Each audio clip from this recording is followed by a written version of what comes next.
The statistics tell us that intimate partner homicide is far more common than any of us would like to believe, with nearly 1 out of 5 murder victims being killed by a person they were in a romantic relationship with. It's hard to understand how love and passion can turn to hate and violence, but if you look at the studies, it seems the most common motive is jealousy. When the woman in the relationship is the attacker and the man is the victim, and there's a history of domestic violence between them, we have to examine the details a bit more closely because for society as a whole, it's hard to determine what is right, what is wrong, and what is a moral gray area. In January of 2019, after allegedly dealing with years of physical abuse and emotional neglect, 46-year-old Danielle Redlick stabbed her husband of over a decade. It would be 11 hours before she would call 911 to report his death, at which time she claimed 65-year-old Michael Redlick had died from a heart attack after stabbing himself. During a police investigation, law enforcement discovered that the true situation was not as straightforward as Danielle had made it seem, and she was soon under arrest for murder. But during her trial, all of the details came out, painting a complicated picture of a relationship that had maybe always been far from perfect. The evidence is going to show that from the start, this defendant did everything she could to avoid responsibility for her actions. The evidence will show that she engages in a significant but failed attempt to clean up the scene. You're going to see the photographs from when law enforcement arrived, everything that Miss Redlick did to try to avoid responsibility, to try to make this seem like something that it wasn't. Blood-soaked towels, mops soaked in blood, 5-gallon bucket full of pinkish water, the smell of cleaning fluid, striking the nose of the law enforcement officers and CSIs that enter that home. Blood in the primary bedroom shower, which you will learn because you're going to hear from a DNA analyst from the Florida Department of Law Enforcement, is Michael's DNA, is Michael's blood. On the night of January 11th, 2019, someone was very, very angry. This someone started to physically attack their spouse. They had rage. They were choking their spouse, smothering their spouse. That someone was Michael Redlick. And Danielle Redlick had no choice but to defend herself because she was afraid she was going to die. And so she did. So you stood in that home with the power to call for help, and you let your husband bleed to death on that floor. You are going to hear about anger. You're going to hear about hatred. You're going to hear about rage. You're going to hear about infidelity that made Michael Redlick angry. You're going to hear about a violent attack in the kitchen. And then you're going to hear about Danielle Redlick and how she reacted in confusion, in despair, in trauma. You will hear that, yes, Danielle Redlick did stab Michael Redlick. And you're going to hear how she reacted in that shock, in that confusion, and in that despair. Ms. Redlick, on January 11th, 2019, did you stab your husband? I did. Yes.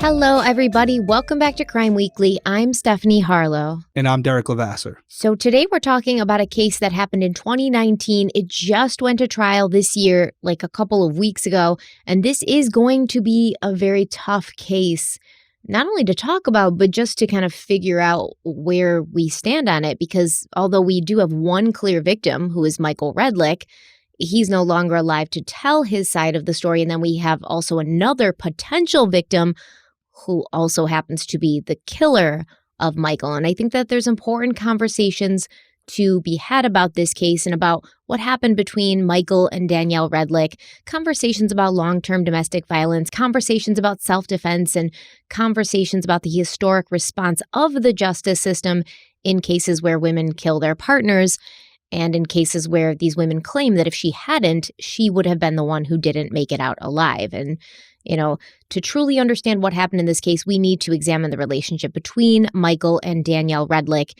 And this was a relationship that started far before that fateful day in January of 2019, when one of their many arguments turned violent and then fatal. But before we dive into today's case, let's have a word from the sponsor of today's video, Magellan TV. If you're like us, you've probably burned through all of the true crime content on most streaming platforms. But Magellan TV is a documentary streaming service founded by filmmakers.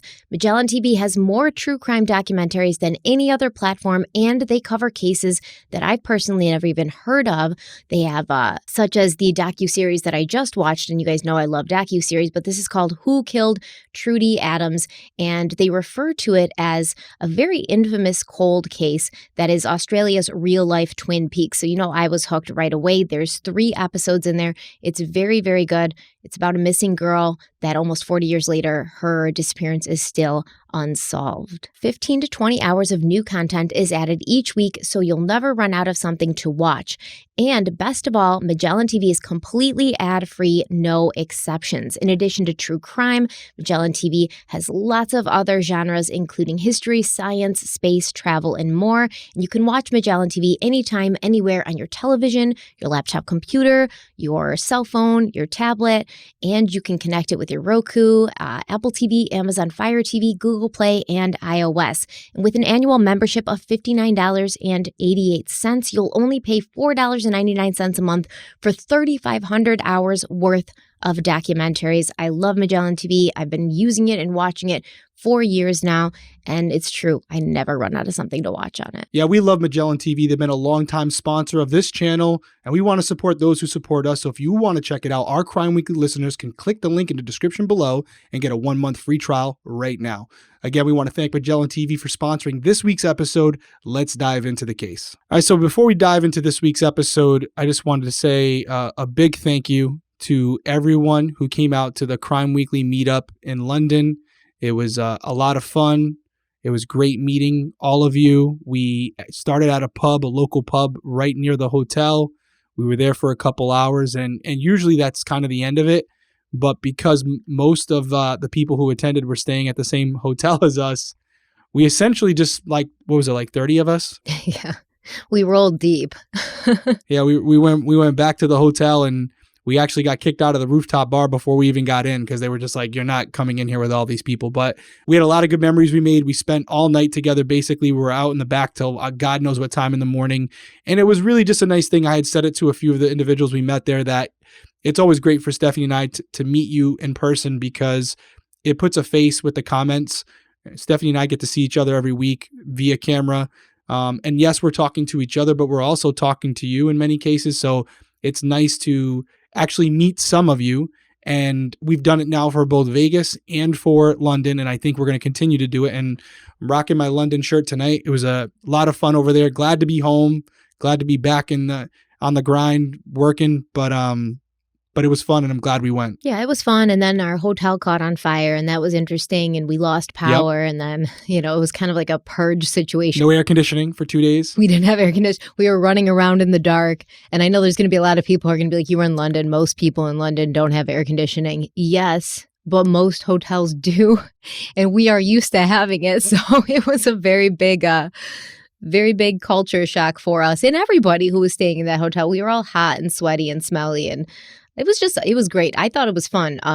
Yeah, it was fun. We did a lot of drinking too, because when the power's off, what else do you do? Yeah, there was a lot of drinking, a lot of laughter, and it was a good time overall. Yeah, we made lemonade out of lemons for sure, but it was good. Nancy from CrimeCon UK did a great job based on what she had to deal with.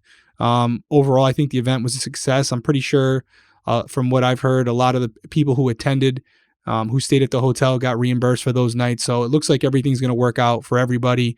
And again, just thank you to everybody who came out, and thank you to everyone who supports the channel who may not have been in London or Vegas, but still supports us from afar. We appreciate it. And hopefully, as we continue to do these, we will eventually meet you in person as well. All right. So once again, we're starting a new case this week, and you don't know anything about it, do you? Never heard of this case. I know some people are going to be like, gasp. How do you not know about this, Derek? But I have I asked you to spell the name for me because I've never heard of Danielle Redlick or Michael Redlick. So this is going to be absolutely foreign to me. I mean, surprisingly enough, I had never heard about it either. And I am surprised because when it popped up because one of the Amber Heard Johnny Depp trial things popped up on my recommended, and I accidentally hit it because obviously that trial is not happening anymore. And then in the recommended to that trial was this one. And I looked at it and I clicked on it and I was like, I've never heard of this before. And then I started watching and I was hooked. And I said, oh, we have to cover this on Crime Weekly, and I sent it to you and I said, what about this? And you said, yeah, let's go for it. I don't know what it is about, but that's pretty much the norm with us now. And you guys seem to like that format. Yeah, we'll see. We had some people tell us in London, like, there's no way you don't know these cases or the script. I'm like, I honestly don't. I honestly don't. So we had a lot of conversations about that, but looking forward to it as always. These ones are pretty good when I like to mix it up where we had Aaron Hernandez. I knew a little bit about that one.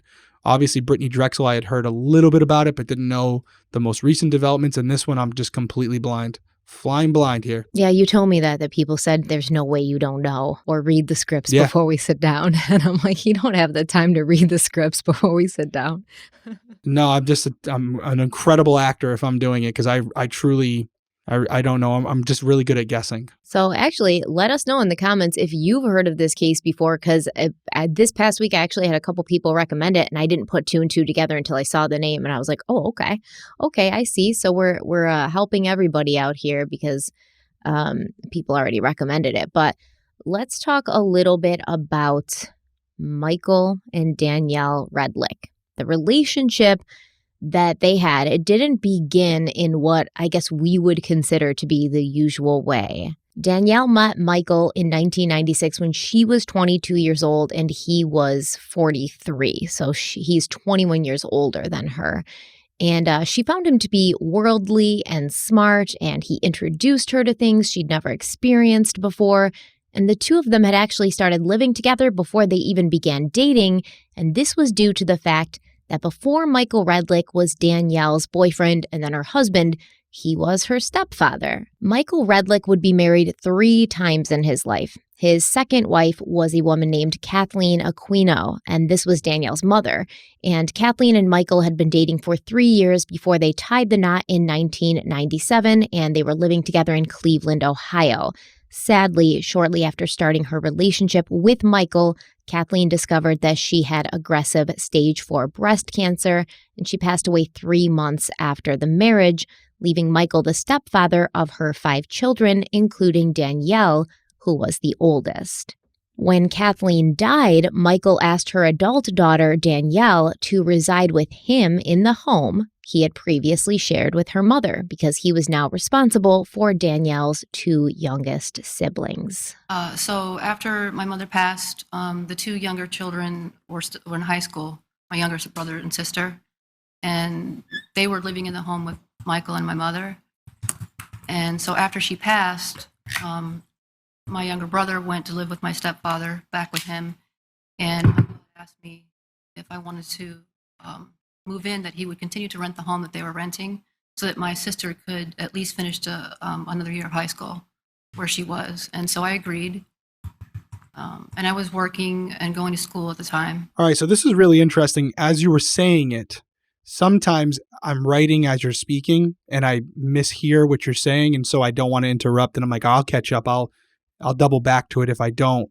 And when you said that Michael, before he was her husband, was her stepfather, I'm like, I definitely heard that wrong, but I'll write, let's just keep going. I don't want to interject yet. But no, I guess I heard right. So you're saying, not to regurgitate what you just said, Michael was married to Danielle's mother before they were ever married. Yeah, it's super awkward. And I watched the whole trial. That's a first for me. Yeah, it's a first. I mean, I'm sure it happens.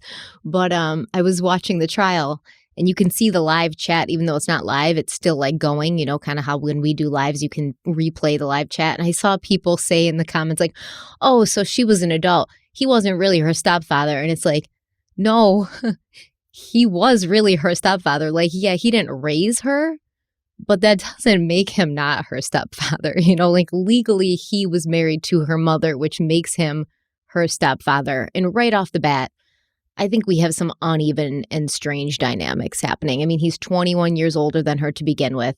He did start off as her stepfather. That's how she was introduced to him, her mother's husband. And now, you're in a relationship. That's romantic. Yeah.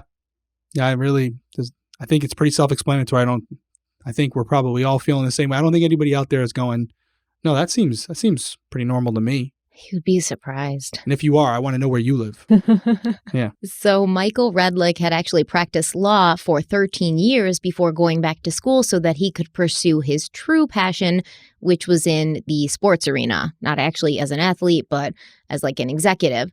When he set out on this new path, he began moving up and making a name for himself in his new career very quickly. And by the time Danielle moved in with him, he had already worked as an executive with the Cleveland Cavaliers and the Cleveland Browns. And I think the Cavaliers is an NBA team and the Browns is an NFL team. Correct me if I'm wrong. No, you're right. Cleveland Cavaliers, basketball team, old LeBron James team, and Cleveland Browns still stink.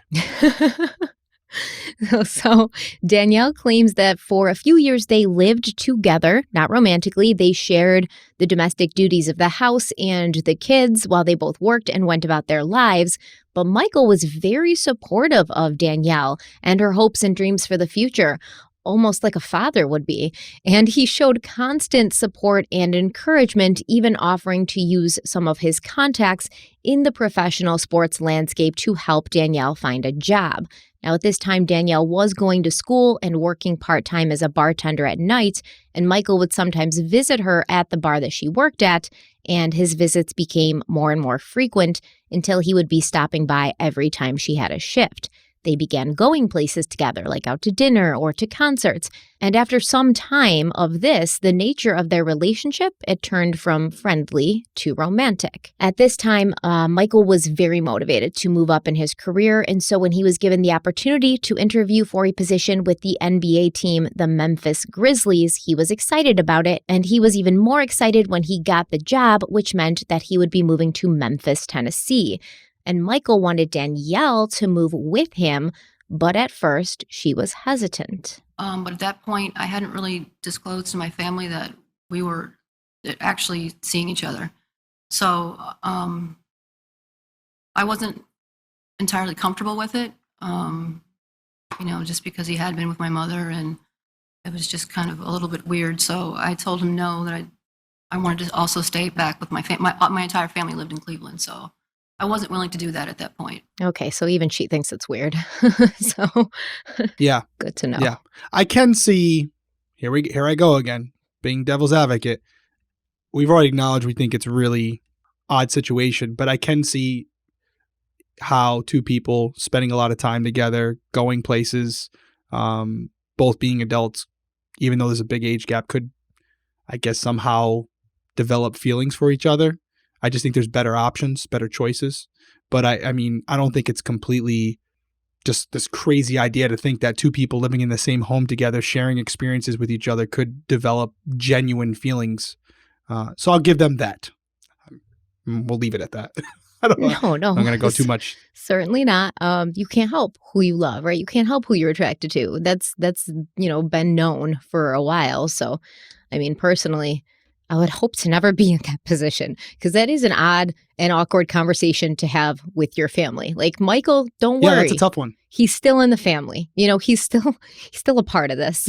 I'm just going to take the torch. That's a tough one to, yeah.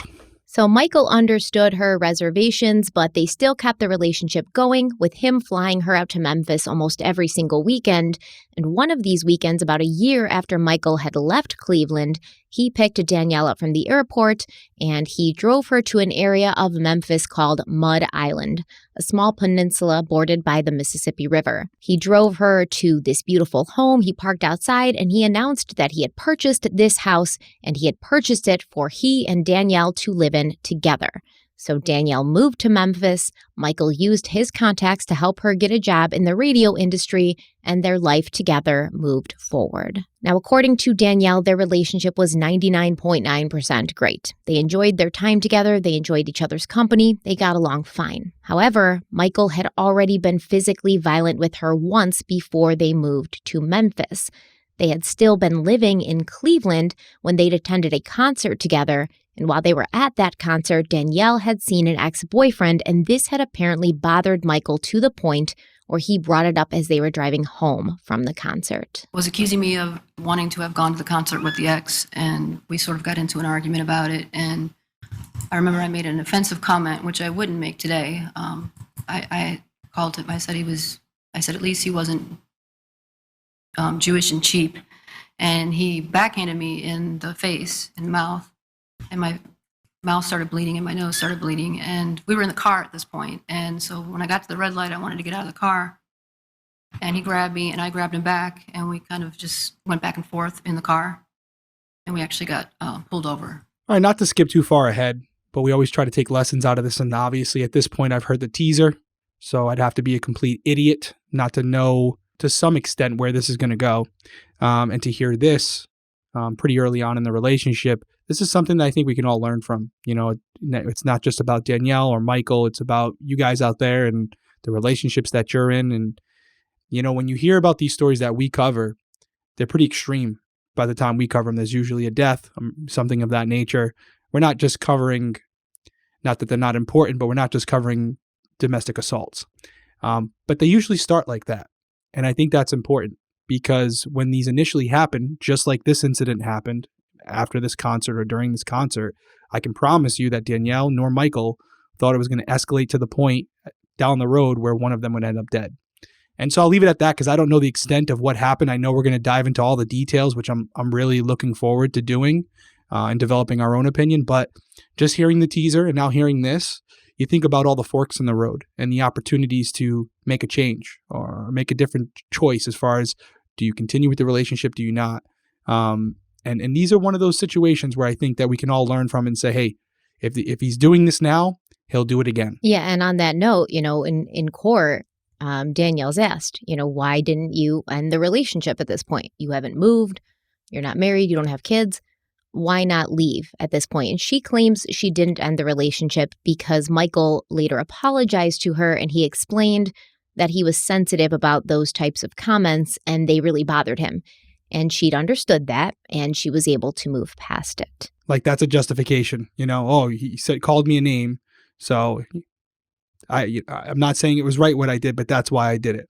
So if he's doing it for something over that, imagine if it's a real issue, what he's going to do. And like I just said, if they've done it once before, and this goes with almost anything, they're capable of doing it again. Yeah, and I'm sure many people listening, including myself, have had experience with that. And it's never, I really can't say in my experience it's ever been just once. So, you know, but I will say she's young. She may not have had long-term relationships. I mean, she was just 22 at this point, right? She may not have had any long-term relationships before. She may not know or understand what she's getting into here. And you'll see with her later, she has this sort of almost, Sherry Papini, like kind of wants that fairy tale ending. And that could have something to do with it. She probably truly thought that he would stop and it was a one-time thing. But in Memphis, the incidences of violence between them escalated, as did the amount of alcohol that Michael Redlick was consuming on a regular basis, which seemed to coincide with his dissatisfaction at work. He was coming home from work every day and he was pretty agitated. Something was really bothering him. I just remember that it was had to do with something with two of his bosses. And he was coming home and he was pouring a drink each night. And I was so pretty young at that point, so I grew up in a house where you eat dinner every night. And I noticed that Michael, when he would drink, he would skip dinner. And so he was doing this by the third night. I started to wonder, are you going to keep doing this? I think I'm just going to go ahead and, if you're not going to eat dinner, I'm just going to go down to the river. There's some, a city walk where they have some shops and eateries and stuff. And when I said that, he got irritated and said, "What, are you mad because I don't want to have dinner with you?" And I said, "Well, yeah, kind of at this point," because I said, "How's the wallowing working out for you?" I said something sarcastic. And I went to head to the door to leave, and he was near the door, and he moved in front of the door. And I tried to shove past him, and I feel like at that point, he raises his fist, and he just crossed me in the face. And I feel like, I don't know, like he took out every frustration that he had that week on me. And the next thing I remember was actually laying in his lap, and he was stroking me, and he was apologizing, he was crying, and I had looked down and I had blood all over me, and he was telling me how sorry he was, that he's going to take me out to a nice dinner tomorrow, and he wanted to go ahead and take care of me, let him take care of me that night. We're going to take a quick break, and we'll be right back.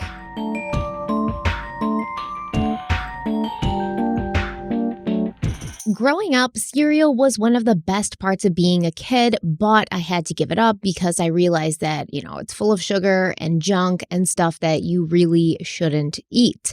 However, Magic Spoon is completely different.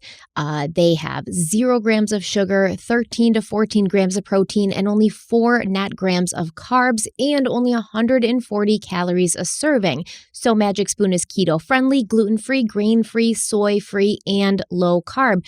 And it comes in a variety pack with the 4 flavors being cocoa, fruity, frosted, and peanut butter. Peanut butter is my favorite. I like anything peanut butter flavored, and this is really good. If you get the variety pack, you can mix and match. So like you can put the cocoa and the peanut butter together, or you can put the fruity and frosted together, or the cocoa and frosted. The kids really enjoy it. I like it. And I know it's a healthy alternative to cereal.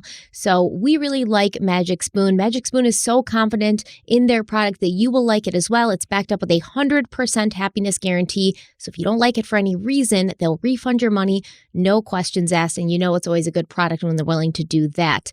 So you should try Magic Spoon out for yourself. Derek's going to tell you how. That's right. I'm loving Magic Spoon as well. I have been mixing the cocoa and the peanut butter together to get that Reese's peanut butter cup thing going. Love it. It's delicious. And I'm a late night eater, so it's nice to be able to go downstairs, have a bowl of cereal, and not feel bad about it. We really do think you guys are going to like it. You should definitely try it out. Just head on over to magicspoon.com/crimeweekly to grab a variety pack and try it today. And be sure to use our promo code crimeweekly at checkout to save $5 on your first order. Again, that's magicspoon.com/crimeweekly, promo code crimeweekly.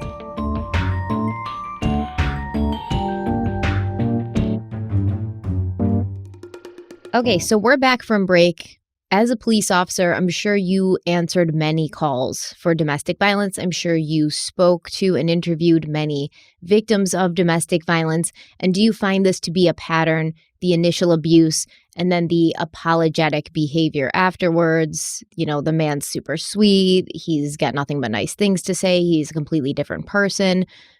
Do you think that's psychological in some way on the part of the abuser to sort of like go the extra mile, be very extra nice so that the abused, the victim actually thinks that they are going to change and that it is going to be different? Or do you think it's a way of like taking their guilt away? I think it's I definitely have experienced it before. I've said it in past episodes where I'll have, in most cases, a woman who's been assaulted, broken ribs, fractured eye, orbital bone, whatever you want to have, and I'm the one going to the hospital and the rescue with them. Fast forward 3 months later when we're going to trial and they're chucking me the bird. This actually happened to me. They're flipping me off in court because in Rhode Island, even if the victim no longer wishes to pursue it, if there's probable cause to believe a domestic assault has been committed, they'll go forward with it. And they look at me as the enemy. So now I have both the victim and the offender united against me, like I'm the bad guy. But no, back to your point, I do think there's some manipulation. I think it's something where the offender will try to convince them that it was something out of character for them. It was a spontaneous thing that just occurred and will never happen again. And I also think it's something, like you said earlier, where you have a victim who, for the most part, loves this individual, and they love them before, they love them during, and they love them after, and they want to believe what they're saying. So I think it's a two-way street where the offender's saying the right things, and the victim is hoping that they're telling the truth. So it's a really tough situation. I can't imagine being in it where, deep down, they know, the victim knows what's the right thing to do, but, the heart sometimes can really pull you in the wrong direction. Even though your brain is telling you one thing, a lot of times the heart will supersede that, and you can find yourself in an even worse situation than you were in the first time. Absolutely. And I mean, this altercation was pretty bad because Danielle, obviously her face is bruised, but she also had a chipped tooth, and she told Michael, she needed to see a doctor. And he said, not tonight. I'm going to take care of you tonight. And then the next day when he returned from work, he actually brought her to see the doctor of his team, the Memphis Grizzlies, a Dr. Frederick Azar. And Dr. Azar gave Danielle the names of a dentist and a plastic surgeon. Danielle also said that Michael had claimed he'd told Dr. Azar how she'd gotten injured and that they could not go to another doctor because then he might get into trouble. Now, keep in mind, this is Danielle's version of events that she's telling during the trial. They do have, corresponding evidence for certain medical visits and things, but the things that Michael says, those are pretty much coming from her. And so it is secondhand. And as I said in the intro, he's not here to refute or support those statements. And I just want to keep that in mind because, once again, this is a difficult case. It's back and forth. You kind of don't know what to believe. You don't know how to feel. You don't really know how much. I mean, she's on trial for murder, right? So is she going to make it seem worse than it was? Is she going to fabricate things? I'm not saying that she is or that she would, but there's always the possibility, right? Because at the end of the day, she might go to prison for murder if she doesn't convince a jury that what she did was justified. So just to be fair to everybody here and try to remain unbiased, she claims that Michael said this, that he had told Dr. Azar what had happened and that he couldn't bring her to another doctor because he might get into trouble. Danielle also said that she did not bring up Michael's assault with Dr. Azar because he never asked, and she never told anyone else about it because she didn't want him to get into trouble. Danielle loved Michael, and she still felt there was a lot of good in the relationship. Besides, Michael was incredibly apologetic and clearly knew he had done something wrong. Their first child, a daughter named Jaden, was born in 2003, and Michael and Danielle got married the following year. After Jaden was born, things were great. They loved being parents, their careers were going well, and their relationship was on steady ground, but it didn't last. After some time, Michael became more and more unhappy in his job with the Grizzlies due to some changes being made in management. And when his direct boss, Andy, left the team to take a job with the San Francisco 49ers, Michael was passed up for a promotion. And Danielle knew that this upset him because he complained about it at home constantly. This was right around the time that their second and last child, a son named Sawyer, was born. And the tension spilling over from work caused Michael to drink more, which caused more arguments at home. Because Michael was so agitated and preoccupied with issues from work, he started to become withdrawn from Danielle. He was distant, less attentive, and even sometimes mean. There were times of violence where he would grab Danielle by the throat, push her into a wall, scream at her, and when this happened, she said she would simply leave the house and go to her sister's until he cooled off. In 2009, Michael's old boss from the Grizzlies, Andy, who had taken that job with the 49ers, he was able to also secure Michael a position on that team as well. So Michael, Danielle, and their two young children moved from Memphis to California, and for a year they rented places and enjoyed their new surroundings. After renting for a year, they purchased a house in California, but shortly after that, Michael's boss, Andy, was let go from the 49ers, and Michael once again became burdened by work stress, feeling that with the changes on the team happening and with Andy being dismissed, he would now have a target on his back. Apparently, the owner of the team had put his 27-year-old nephew in charge, and I guess this guy would belittle Michael during the meetings, and Michael didn't feel like he was getting respect, and he was older than the guy, so it was a kind of thorn in his side. And every night, Michael would come home completely beaten and downtrodden, and he would turn to the bottle. Very upset. I'd never seen him so kind of beat down and just disturbed. And he would tell me about what was going on at work. And they eventually put him on probation. So how is this affecting your relationship? Well, when he was coming home, I started to worry about him because he started drinking a lot more. I remember the kids were small, and I was kind of trying to shield them from it a little bit. You could see from our family room, you could see out into our garage, and I told him that he was going to have to start going out to the garage every night if this was what he was going to be doing. And I remember watching him often out there pacing back and forth, chain smoking and drinking. And I was worried about him. And I think it was because he was losing his job and we had just bought this home. So I just kind of let him do his thing and, sort of just watched after the children while he did.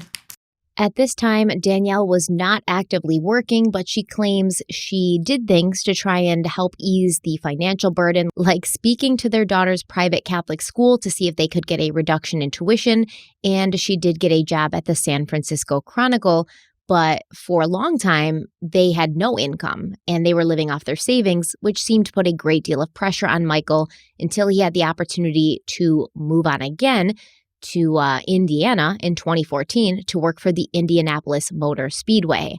It was a good job with a good salary, and Michael moved to Indianapolis first, leaving Danielle and the kids behind to sell the house and tie up loose ends in California, which took about a year to do. During that year, Danielle and Michael did not see each other more than 6 times. When she and the kids did get to Indianapolis, Michael seemed less burdened by work issues, but he was still distant with Danielle, and their sex life was almost non-existent.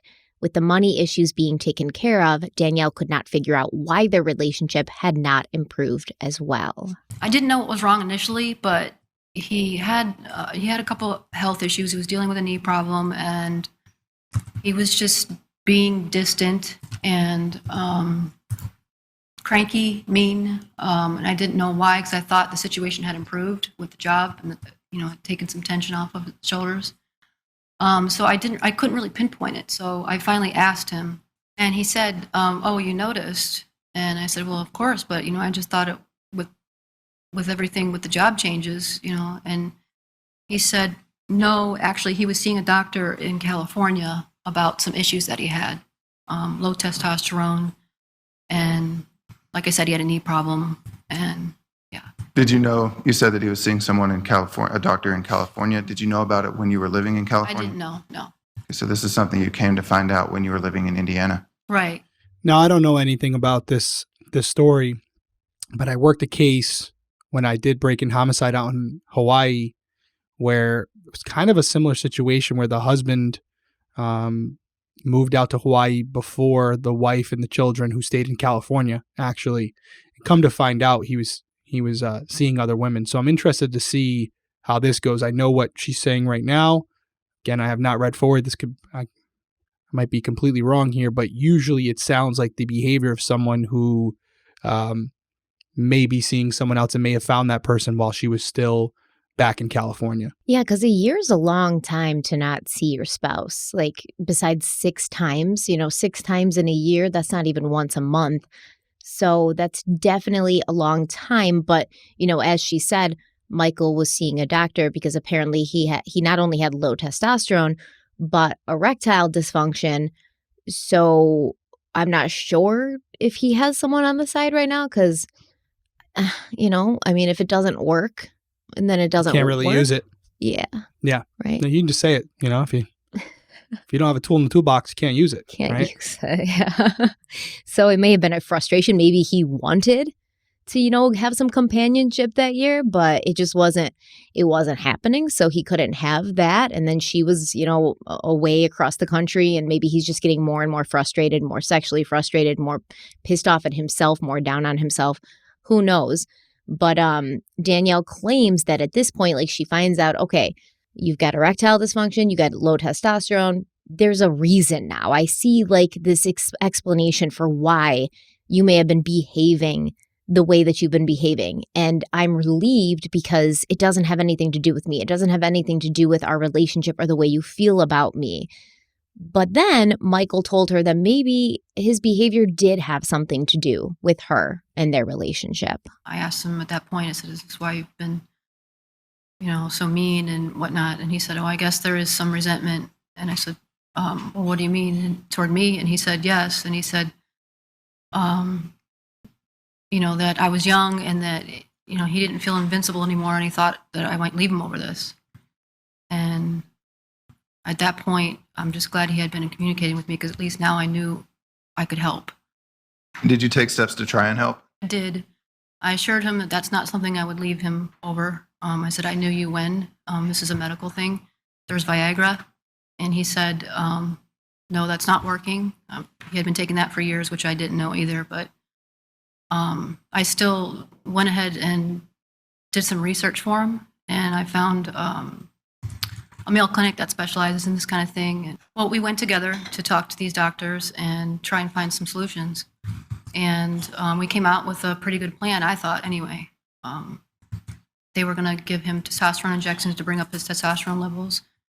And I guess there was some new groundbreaking sort of medicine that he could, I guess they were like injections that would help him get an erection that he would have to do himself.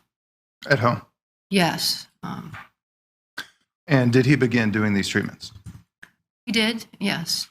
I thought it was a solution. I thought that at least the physical aspect was, solved. And perhaps it was, but I think there was a mental side on his level that wasn't quite solved. Okay. So there appears to be some truth to what some of the underlying issues might be. I had said maybe it's another woman, but I got to tell you, if it's another woman and you're going to this extreme where you're injecting yourself with testosterone just to kind of cover your tracks, that's pretty extensive. So it does sound like at least that part of it appears to be truthful and somewhat the issue here. Because again, I don't know if they'd be going through all that just to cover up another woman. I think at that point he would just roll the dice and see what happens. Yeah, and I mean, he says he's been taking Viagra for years, right? So this isn't something that happened overnight, but possibly something he's been hiding from her, which, I don't know. I'm not a man, so I don't know what. No, I can see it. Yeah. I can see it. Especially when you're dating a younger woman, because there's probably this, this self-consciousness where you're like, I'm already 20 years older than her. I'm already kind of in an uphill battle here where there are men her age who are able to perform differently than I am at my age. So I'm sure he's already kind of concerned about that. And then to be in a situation where you have this young woman who's still sexually active and you can't satisfy her in that way, I can absolutely see how that would be a hit to the ego. For sure, at minimum. That'd be a tough pill to swallow. But, if we believe what she's saying, and it's the only side we have to go on, he sort of turned it around on her, right? Made her feel like, yeah, I can't get it up. And yeah, that's a medical problem. But yeah, I do still resent you for that because you're young and you might leave me. And like, I don't know how that logic adds up where like, I'm afraid you're going to leave me because you're younger. So it's your fault and I resent you for that. But this is something that you see. Like I said, if we believe everything she's saying, it's something you see in men who are controlling, men who are possessive, and honestly, men that view women or their women a little bit as like possessions that they don't want to lose instead of like people that need nurturing and the relationships need nurturing. And if you do that, it really wouldn't matter what happened in the relationship because you had this really strong foundation. No, I think you're right. It's definitely a level of insecurity. And I think as far as his resentment, he's saying, I wanted to be with this younger woman at the time, seemed like such a great idea. Now that I'm 40 and not working the same way I used to work, I'm resenting the fact that you're so young. It's actually backfired on me because now I'm in a position where instead of being with someone my own age who might be going some of this similar things that I'm going through, I have this concern now that this younger woman Pressure. that could leave me for a man who's more equipped to satisfy her in the way she wants to be satisfied. And that I think that's where it's at. And I don't agree with it, obviously, but we're trying to get in the mind of Michael, who's no longer here, which I think is important because we're going to get into the more deeper stuff. We're building the foundation right now. And I think these little details are where you can find out what really happened. These are some of the things that may be overlooked by an investigator because they feel like, well, how does this contribute to the overall case? Let's just get to the crime scene. No, these things are important as well. And that's why we have to do it. We have to break it down and dissect it and kind of do things that may, to some of you, seem like overkill. It really isn't. Every single detail matters. So after he began this treatment to address these medical issues, Michael's behavior did change, but he didn't return to the same man that Danielle had known and fallen in love with. She said he began to act bizarre in what she referred to as a sophomoric juvenile male behavior. She said he would do things that, maybe he considered to be like sexy or like lustful towards her, but she felt they were inappropriate and a little aggressive. Like he would make vulgar comments about her and to her. and she felt that he was treating her like an object, like she was his property, and he would become very sexually aggressive and sometimes even hurt her. There were other instances where it would just come out of the blue, like perhaps I can tell things were bothering him. I can give an example. He was going to be going out of town for a work function for the week, and so he called me from work the day before and said, I'm going to bring home some movies and dinner. We're going to spend some time together tonight. And I said, okay. So he brought home dinner and alcohol, and we started watching the movie, and there was a love scene. And this happened often. I noticed he would get flustered and kind of start acting strange. And during this particular movie, he approached me and he was aggressive, and he was hurting me. So I moved to a separate couch, and I told him that wasn't okay. And he just continued to drink through the movie, and he passed out about halfway through. And I finished the movie, and at that point, I just went upstairs to bed. I turned everything off, and I let him know that I was going up to bed. He was snoring. I didn't wake him up, so I went up to bed. And the next morning, he had to leave, get ready to go out of town, and then he came upstairs into the bedroom, and he said, "Why didn't you wake me up last night?" So when he says that, how does it continue from there? So I'm in my bathroom at that point, and I'm brushing my teeth, and we're having this conversation, and the next thing I know, something hits me in the back of the head, and I look, and there's a box of tampons on the floor. And I said, "Did you just hit me with that?" And he said, "Yeah, are you calling me a PUSSY?" And I said, "No, what are you talking about?" And he said that I had left the box of tampons on his side of the sink. What was I trying to say? And this just was very strange to me. And I said, "I don't know, they just happened to be there. I didn't do that on purpose. Didn't clean up the bathroom, sorry." And I was upset. And I said, "Maybe you are acting like that, a PUSSY." And I walked away from him. And How did he react when you walked away? he said that he came up behind me and grabbed me from behind and started choking me. And I had never been choked that hard before by him.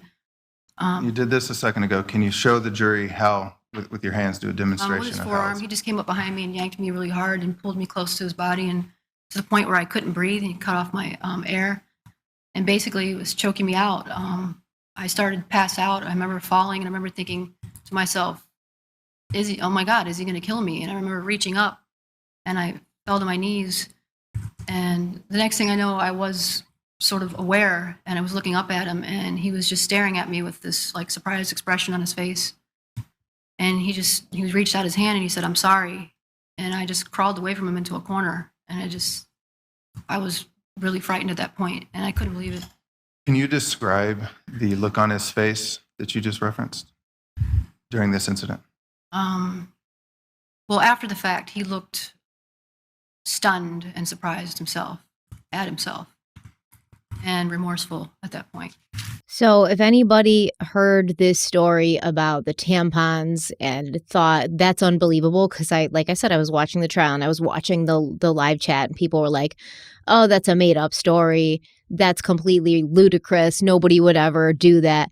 No, absolutely.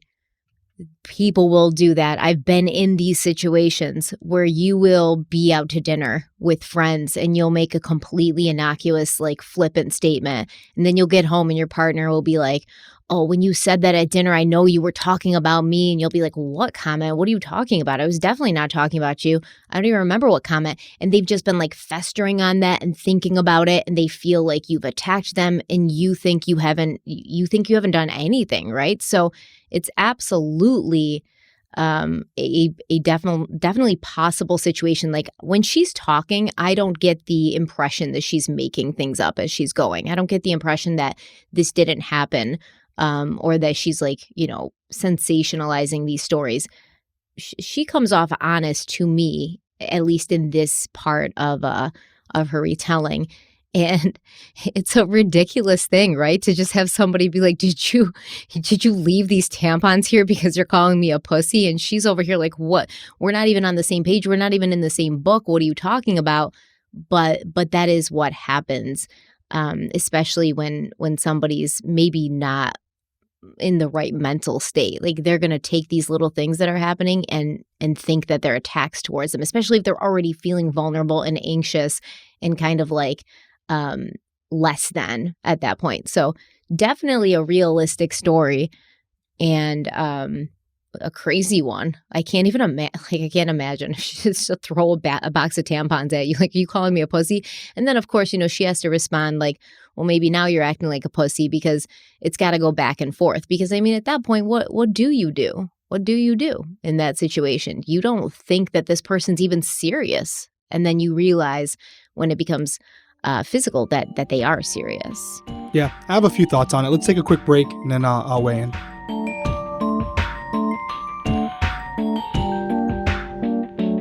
Most of you have probably already heard us talk about Prose before. Prose is the world's most personalized hair care.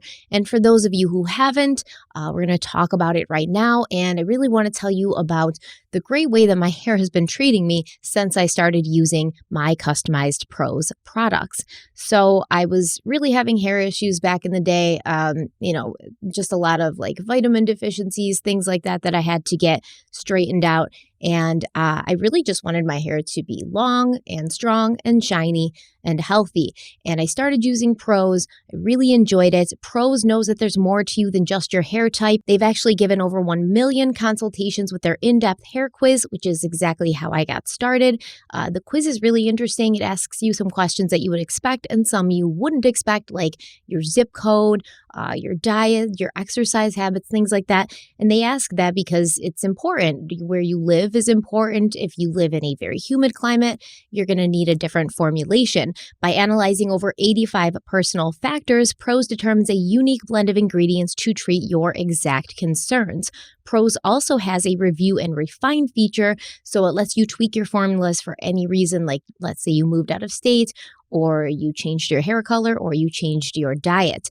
And as a carbon neutral certified B Corp, Prose is an industry leader in clean and responsible beauty. All their ingredients are sustainably sourced, ethically gathered, and cruelty-free. They're also the first custom beauty brand to go carbon neutral. And if you're not 100% positive that Prose is the best hair care you've ever had, they will take their products back, no questions asked. I definitely suggest trying out the custom curl cream if you have curly hair. It's made my hair really not frizzy and really more shiny when I wear it curly, and the custom hair oil is awesome too for when I wear my hair straight. So we think you should try Prose out, and Derek's going to tell you how. Prose is the healthy hair regimen with your name all over it. Take your free in-depth hair consultation and get 15% off your first order today. Just go to prose.com/crimeweekly. That's prose.com/crimeweekly for your free in-depth hair consultation and 15% off.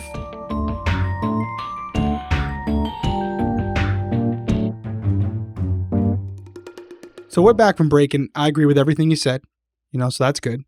It's definitely possible. I am, just to confirm here, she, in this trial that we're seeing all these clips from, she is on trial for murder, correct? Did they charge her with murder? They charged her with murder, yeah. Okay, so she's on trial for murder here. So that is something, whether you believe her or not, we have to take into consideration as we're evaluating it, because I would agree with you that on the surface, it definitely looks like she's being authentic. She's telling the truth. However, if anyone would have an incentive to be on their A game when explaining the trials and tribulations that led to the point where you killed someone, these would be elements that you would want to make sure you got right and that you were believable.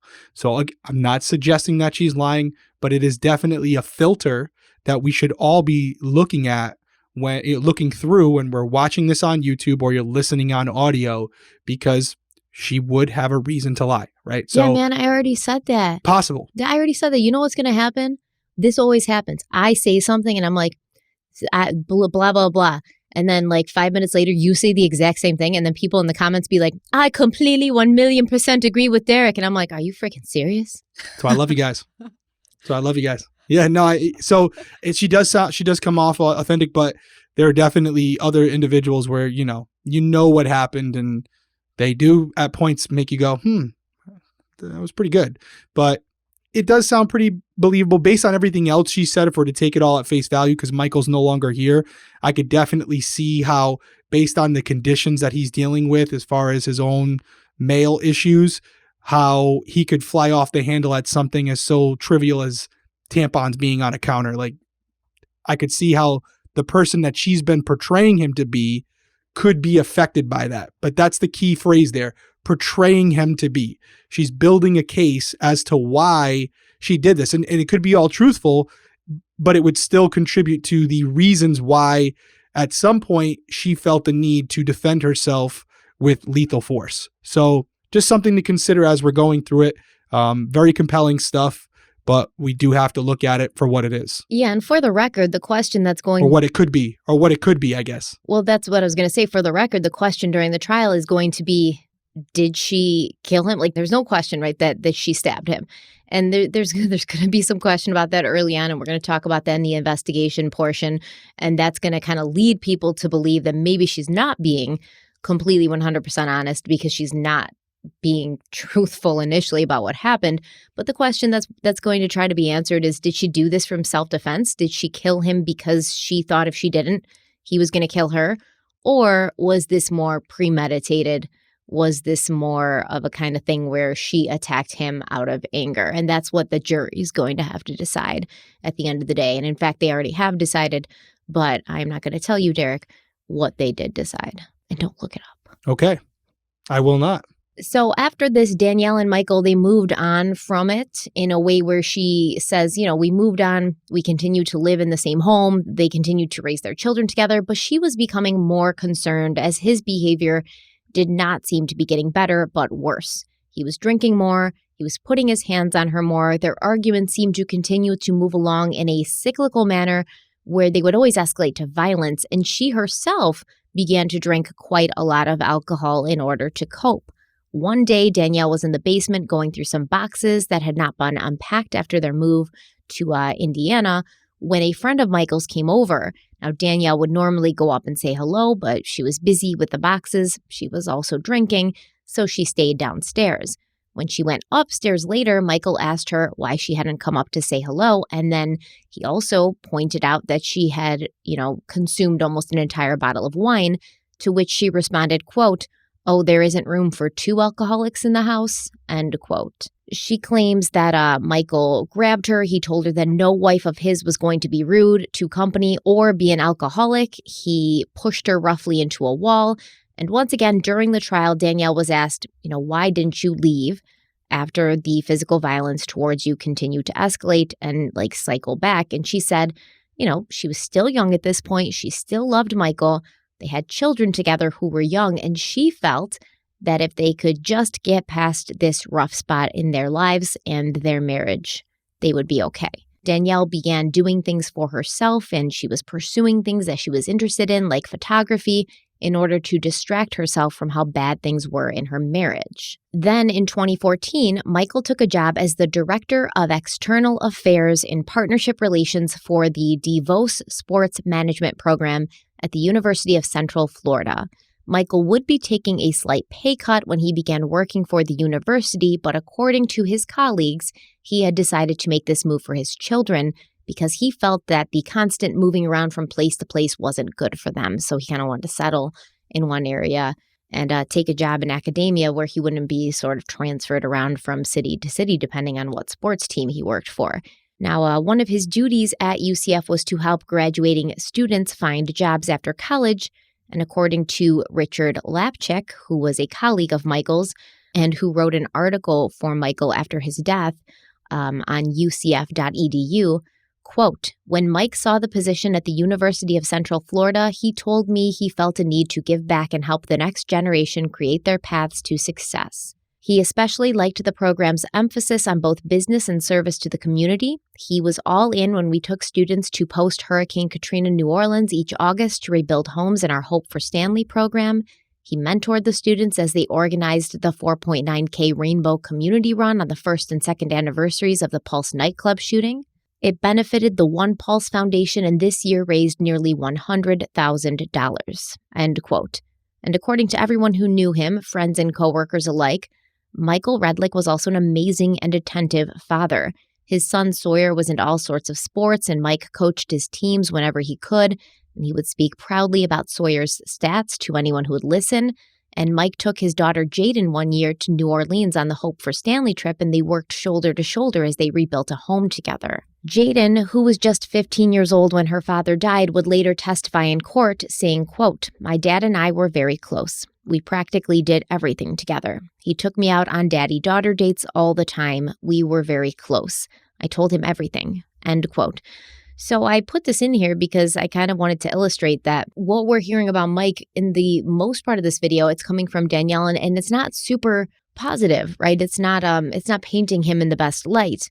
But if you talk to everyone else who knew him, including his children, he was awesome. He, had a ton of students who, spoke out after his death, hundreds of students saying that he had made such a positive impact on them. He was very involved in giving back to the community.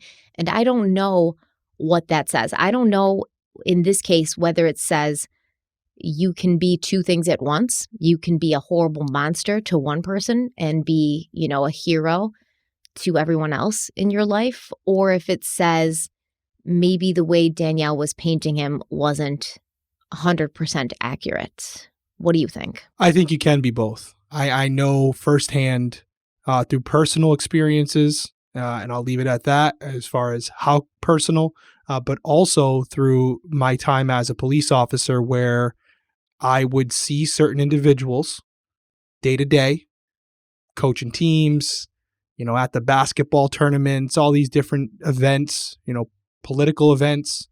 And then all of a sudden, 4:00 in the morning, I'm getting a call for a drunken disorderly that led to an assault, and hear the address and it sounds familiar. And then I get there and I realize it's the same guy I saw 6 hours earlier when he only had one beer in his system.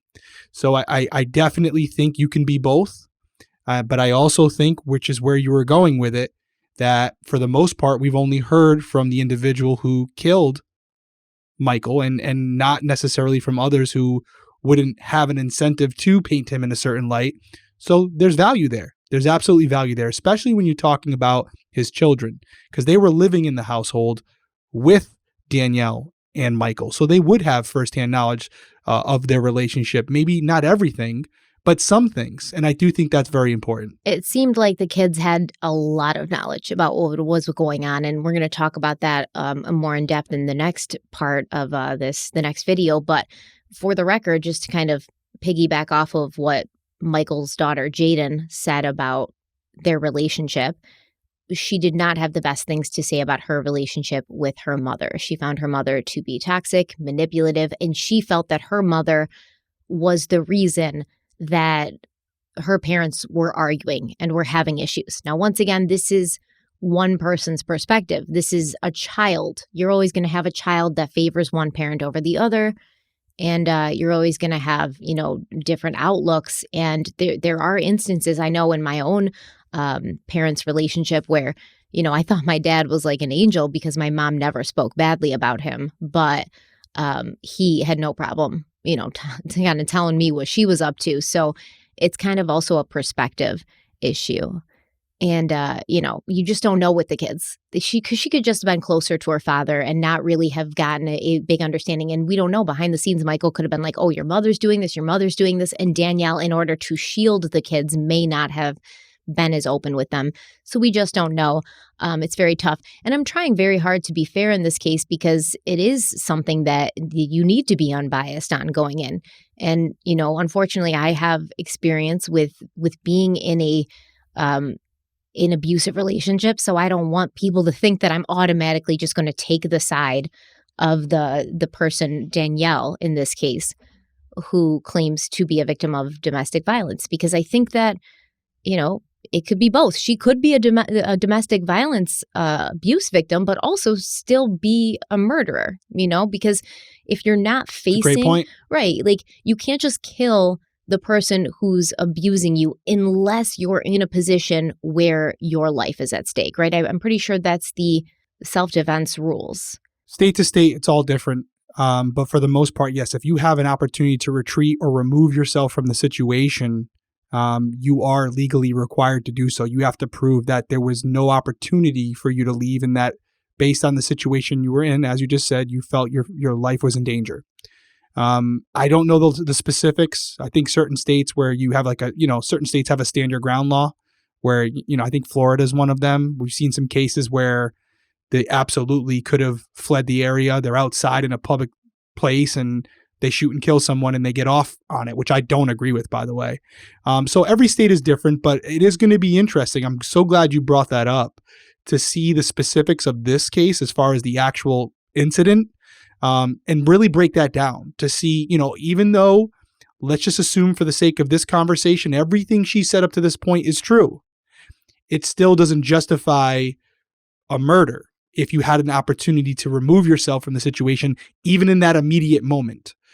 So that's really going to be fascinating. I don't know if we'll get to that tonight, but that is something that I think a lot of people in the comments are going to be weighing in. I don't think we're going to have this across the board agreement from everyone, which is good. I think it's good. No, we're definitely not. It's not one of those like all pedophiles should be in prison for life conversations. This is definitely, I think, a more controversial. Which congrats to us, by the way. I seen the comments. I know you did. Congrats to the Crime Weekly fam, because you know what? I think 95% of the people agreed that child molesters shouldn't get a second chance. So congrats to you guys, everyone out there. I was very surprised. I thought there'd be more, pushback. Yeah, I did too, because I've seen pushback out there on it. And, like it seems that today's society has a way of making like everything seem controversial. So you're like, I didn't think this was going to be a hot take, but here we are. Yeah. It gives me faith in the world that the most people out there agree that if you violate a child or even a woman for that adult, where you do something of that extent, that's it for you. You're done. I'm not saying they got to kill you, but you're not getting another opportunity to do it again. That's it. So congrats, everyone. I'm glad we had some cohesiveness in the comments. It was great. We made a breakthrough. I won't get used to it, but it was there. Don't get used to it. It's probably going to end right this now. This week we'll be right back to it. Yep. Well, okay. So they're in Florida now, right? Michael, Danielle, and their kids, they rented a house in the Winter Park area of Florida for about a year before they purchased their home at 1231 Temple Drive, also in Winter Park. And this is located just 3 miles from Orlando.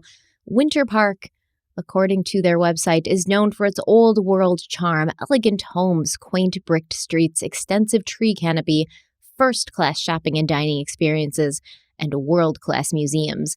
And really what all of that should say is it's expensive AF, man. You will pay for all of these things. So their house, the house that they bought, 1231 Temple Drive, it's like a Mediterranean-style 3,500 square foot home with 4 bedrooms, a covered porch and pool, and all the desired amenities of modern living, including like deep, whirlpool hot tubs and stuff in the bathrooms. I'm going to have John put pictures of the house in here while we're talking about it. And from the floor plan, which is going to become important next episode when we talk about when this actually happened, almost all of the bedrooms and a living space are on the first floor. So it's this really like massive sprawling sort of house, and then everything's on the first floor. But there is a like bonus loft space on the upper floor.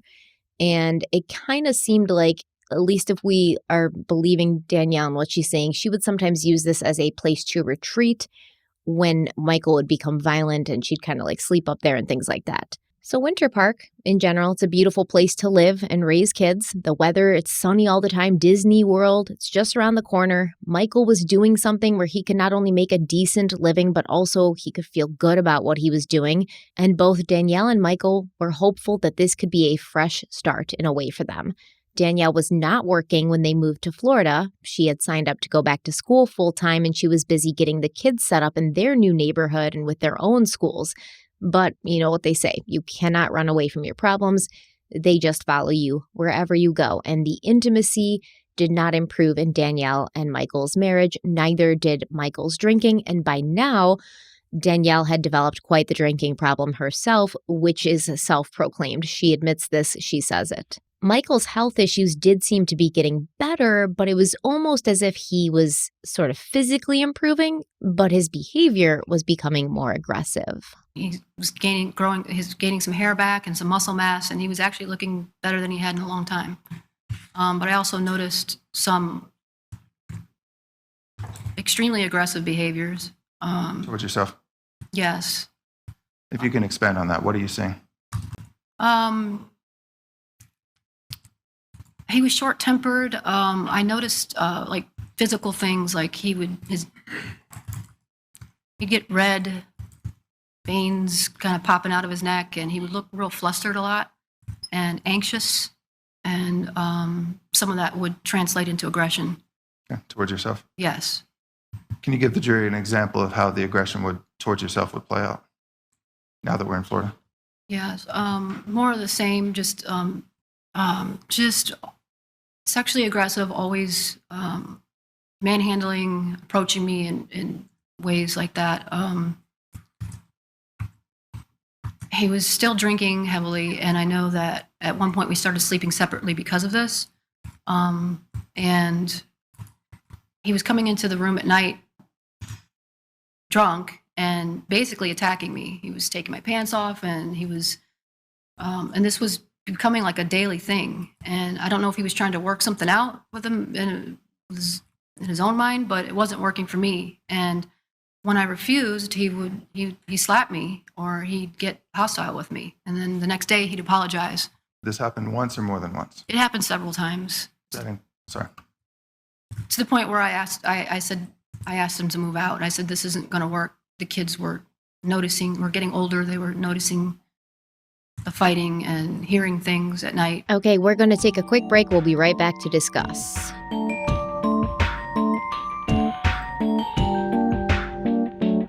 We want to take a minute and talk about Daily Harvest. I love Daily Harvest. I drink their smoothies every single week, and I have for over a year. I mean, at the end of what feels like an endless workday, the last thing that I want to do is cook dinner.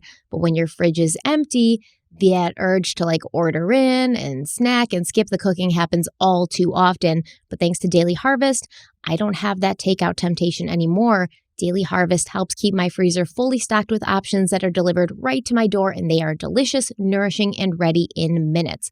So Daily Harvest has a lot of things. They got smoothies, harvest bowls, soups, flatbreads, snacks, lattes, and more. And all of these things are built on organic fruits and vegetables. And Daily Harvest isn't just for smoothies, even though that's my favorite thing. They have delicious options for any time of day: breakfast, lunch, dinner, snacks, and dessert. Everything is always on hand in your freezer and ready to enjoy when you need it. With Daily Harvest, I really never have to question if the food I'm eating is good for me. They create food that's both good for my health and benefit the health of the planet by supporting farmers who invest in practices that increase biodiversity and improve the health of our soil, and they deliver their food in recyclable and compostable packaging. So Daily Harvest does the work, so all you have to do is eat and enjoy. New on the scene is their delicious Harvest Bakes. For those moments when you're looking for homemade feels without any of the work, they are ready to bake, vegetable packed dishes, sizzling with gourmet level flavors that are big enough to share. You probably just won't want to. So we love Daily Harvest. They've been a sponsor of Crime Weekly for a long time, and I've been using them for even longer. We think you should try it out, and Derek's going to tell you how. That's right. Avoid the takeout temptation and get Daily Harvest. Just go to dailyharvest.com/crimeweekly to get up to $40 off your first box. That's dailyharvest.com/crimeweekly for up to $40 off your first box. One more time, dailyharvest.com/crimeweekly.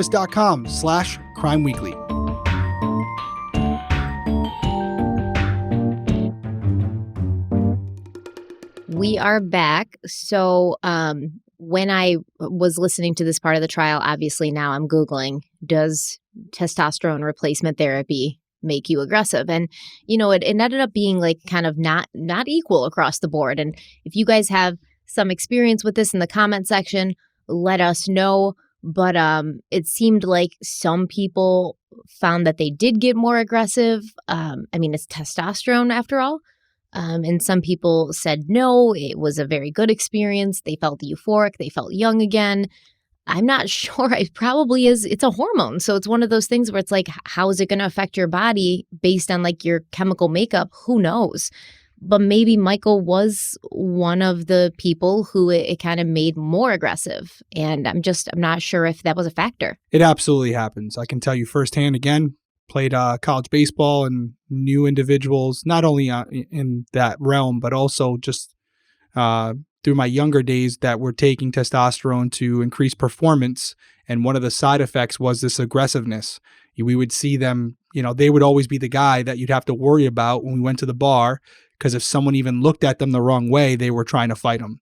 And this was definitely something that was a factor in what they were doing, because before they started taking steroids or whatever, they didn't act like that. So it was very easy to make the correlation to whatever they were taking and the behavior they were now displaying. So this right here, I can tell you firsthand, is absolutely, in some people, a side effect to taking something that has extra testosterone in it, and that maybe that you don't need that level that you're taking. And I mean, then you have a lot of alcohol, right? That's being kind of thrown in the mix. Like this could be a bad combination. Yeah, lethal cocktail there, because alcohol is going to decrease your inhibitions. I think that it makes aggressive people feel more aggressive or act more aggressive. Either way, you definitely see that happen all the time. So it could have been a factor. I do like that for the first time, she's bringing in another person to the equation, and that's the children, where everything at this point has kind of been firsthand perspective, where other than a doctor very early on, there's been nothing to really corroborate what she said as far as what was taking place between her and Michael. But now she's creating this narrative where he was abusing her at night. There were an increase in the fighting that was going on. And if you're lying, the last thing you want to do is bring in outside parties that can disagree with you or disprove what you're saying, right? If they're not on board with whatever narrative you're trying to paint. So the fact that she's bringing other people in to this story now does give it some more validity if they're saying the same things, because if she's lying, she's creating a risk where they could actually disprove what she's saying and it would hurt her in the long run. So interesting that she's choosing to do that. On the surface, it does give more credibility to what she's saying, because now she's telling you the story and saying, hey, if you don't believe me, ask the kids. And that is compelling for a jury. Oh, and her sister Melanie, when I forget where exactly, I think it was when they were in Memphis, but her sister Melanie, remember, that was the one who, she had moved in to help with.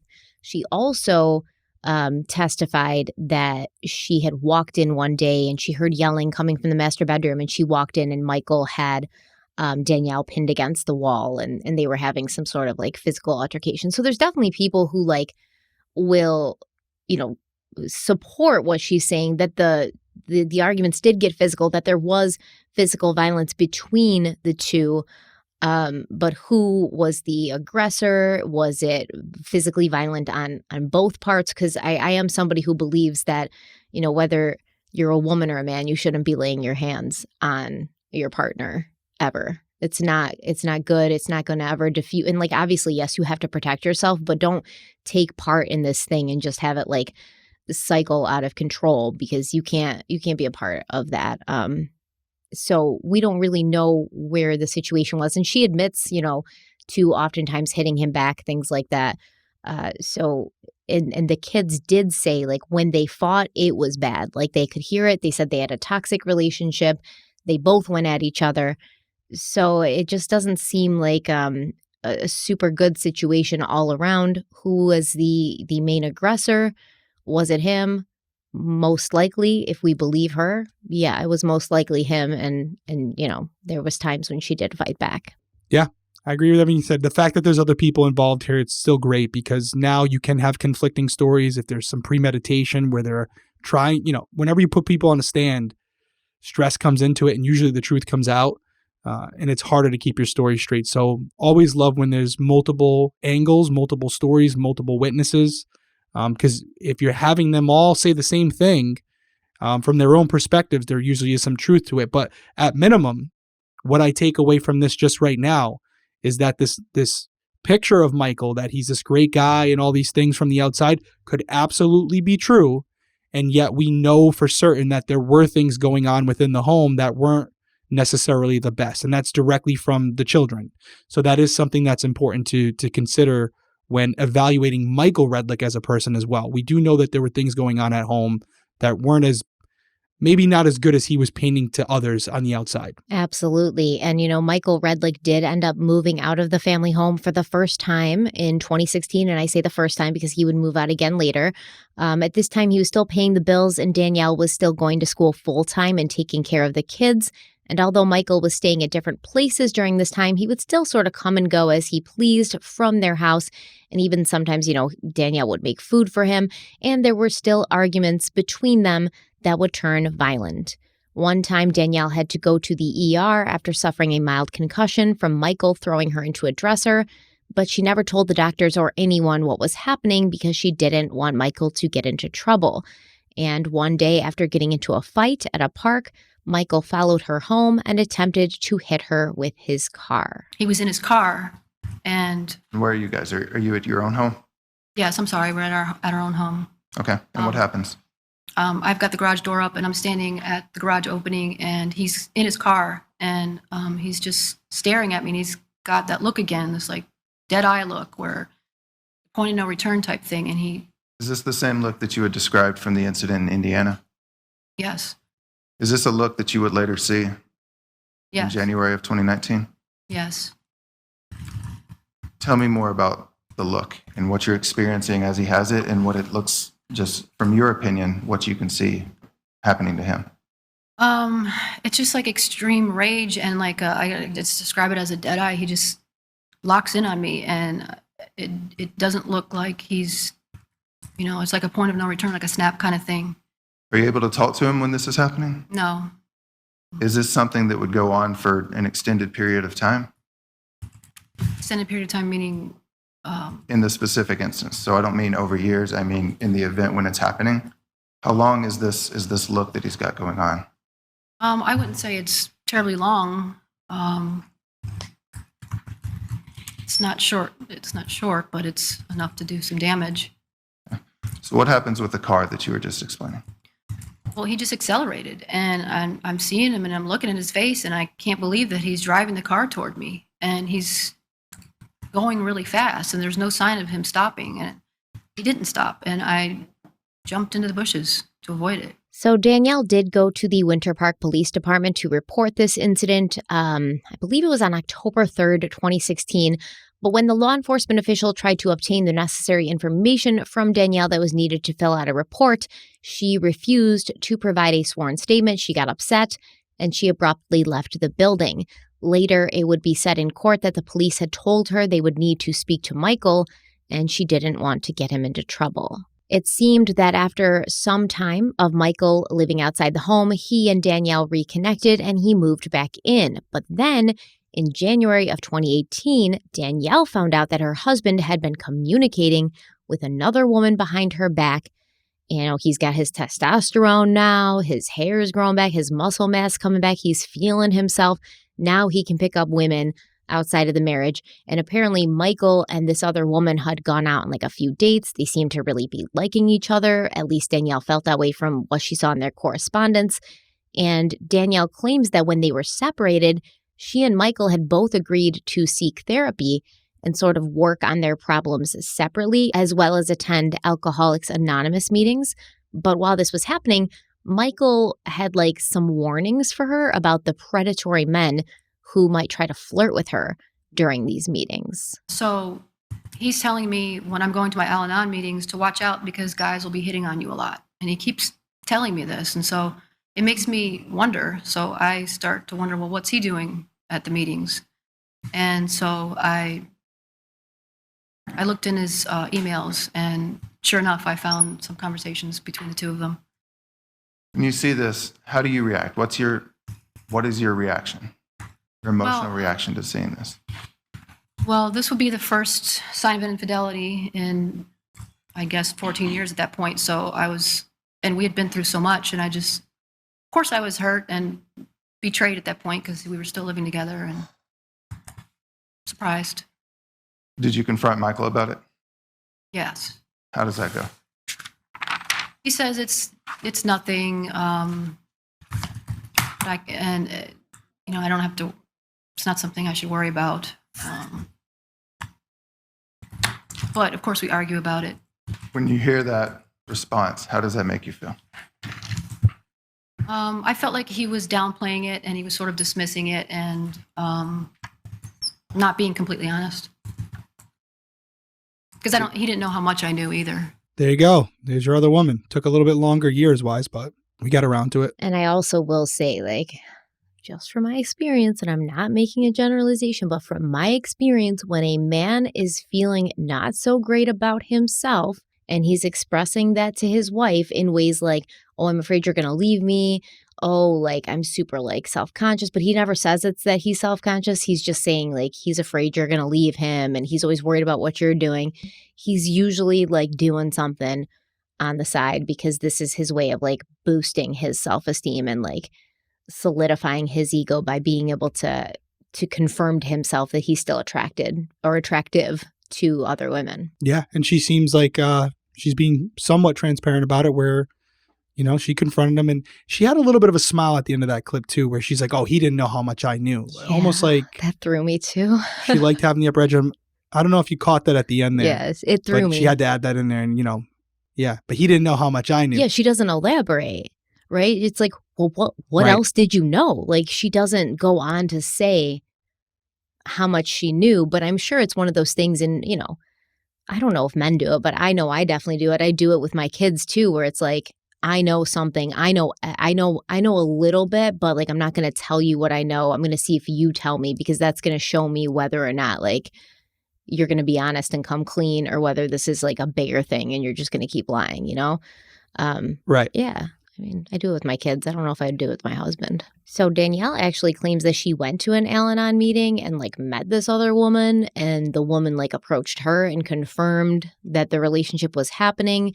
I'm not sure if it maybe went down exactly like that. I'm sure Danielle may have sought out this specific Al-Anon meeting that she knew the woman was going to be at, and maybe it was kind of like she approached the other woman. But either way, she got confirmation from this other woman, and Danielle claims that she told Michael, listen, if you want to see her, like, I can't stop you, but I also can't have you doing it while you're living like with me in our family home. And Michael claimed it was over, but 2 months later, she discovered that Michael and this woman were still in communication, and she asked him to move out. And this was a request he did not push back against. According to Danielle, Michael seemed excited about the prospect of living separately from her once again and possibly pursuing a relationship with this other woman, and this made her feel hurt and betrayed, so she filed for divorce in March of 2018. That divorce would never be finalized, however, as Michael Redlick did his best to dodge the process server, and on one day in April, he came over to the house to talk with Danielle to tell her that he loved her and didn't want to be divorced. Play clip. He just looked at me and he said, I love my wife. And he said he didn't want to be with another woman. And the way he said it just softened me. And so we were affectionate, and we laid down together that day. And ironically, the someone knocked at the door, and I looked at the window and I said, I think it's the divorce papers. And he just looked at me and he said, please don't. And so I sent her away. The process server.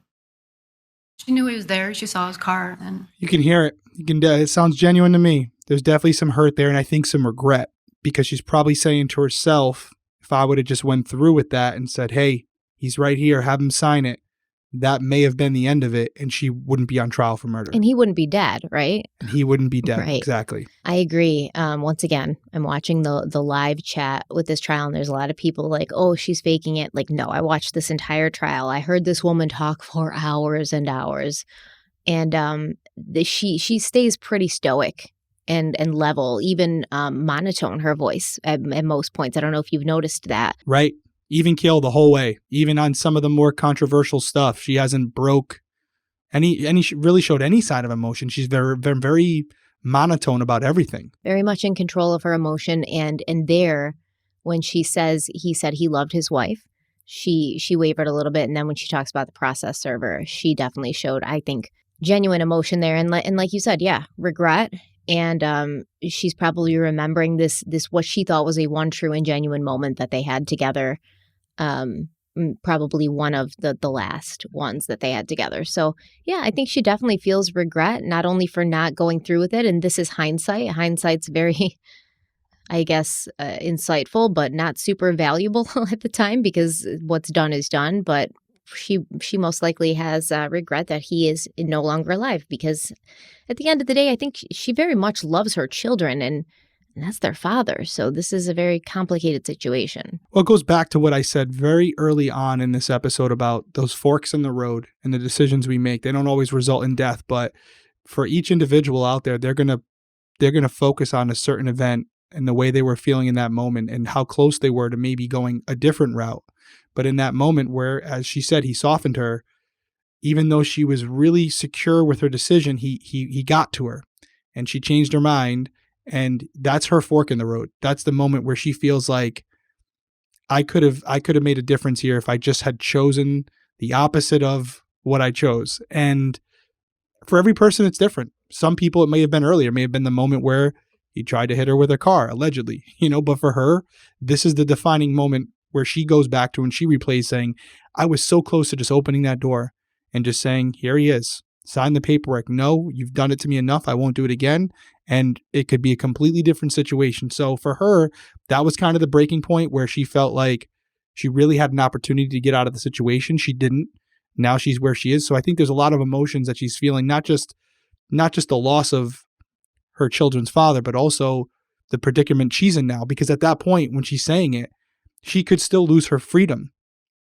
If she's telling the truth, she could have defended herself and yet still end up in prison for the rest of her life. So I'm sure, I can't imagine the feelings that she's having in that moment where she's thinking about that day on the couch with him where all of this could have been avoided, maybe, if she had chosen just to have him sign the papers. Yeah, and it's shitty what he did, just kind of weaseling himself back in, leaving when he wanted, weaseling himself back in, emotionally manipulating her.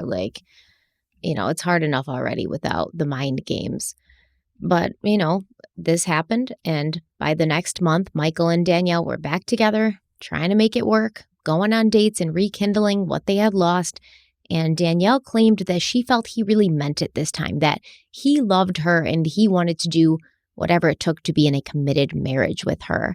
But then one day, Danielle picked up a book that Michael had left on the house when he moved out. It was an Alec Baldwin autobiography, and I'm a fan, so I just opened it, and a piece of paper fell out. Was there something in the paper that gave a reaction to you?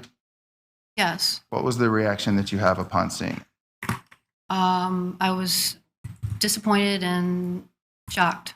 Okay. And what's causing that? The content of it. Which is? It was written by him. It was a speech of some sort, is what I gathered. And it was saying that he was newly divorced and single, and he hadn't been inside these walls in 4 years. And then he went on to say some things about his, you should be so lucky when you ruin a good woman that God will give you another one. And how do you feel at this point? After reviewing that, what's your mindset? I'm shook up by it because I was surprised that he was saying this when we were clearly trying to get on better. And is what you're seeing there matching the interactions that you're having with your husband? no. After observing that, after having this experience, did you speak with Michael about it? Did you confront him about what you had found? Yes, I asked him about it. And is that what leads to this email exchange? Yes. So the email that was referred to at the end of that clip is one that Danielle wrote to Michael on May 14th, 2018 at 1:19 p.m. And I'm going to read it to you, even though it's long, because this email, it does a lot of things. First, it gives us some insight into what was happening between Michael and Danielle at this time, at least what Danielle feels was happening between them. Like I said, when you see someone testifying in court, they've been prepped by their lawyers, and they have, the lawyers on the other side objecting to certain things. In this case, it was constant. She'd say Michael would say this, and they'd say objection, secondhand speculation, things like that. And she just could never really get it out. So there's sometimes a bit rehearsed and also restrained. But in this email, Danielle's able to verbalize all that she is feeling without being coached or objected to. Additionally, the prosecution in her trial felt this email was relevant due to several key phrases and words Danielle used over and over again. Additionally, there are some lines or words that have been blacked out or redacted. And at that point in the email, I will simply say redacted. So the email reads, quote, taking the time to write this morning because things need to be addressed. Just going to cut to the chase. If I don't, then my emotions get let out in other ways that don't always serve me, anyone, well. Clearly, yesterday is a good example on the beach.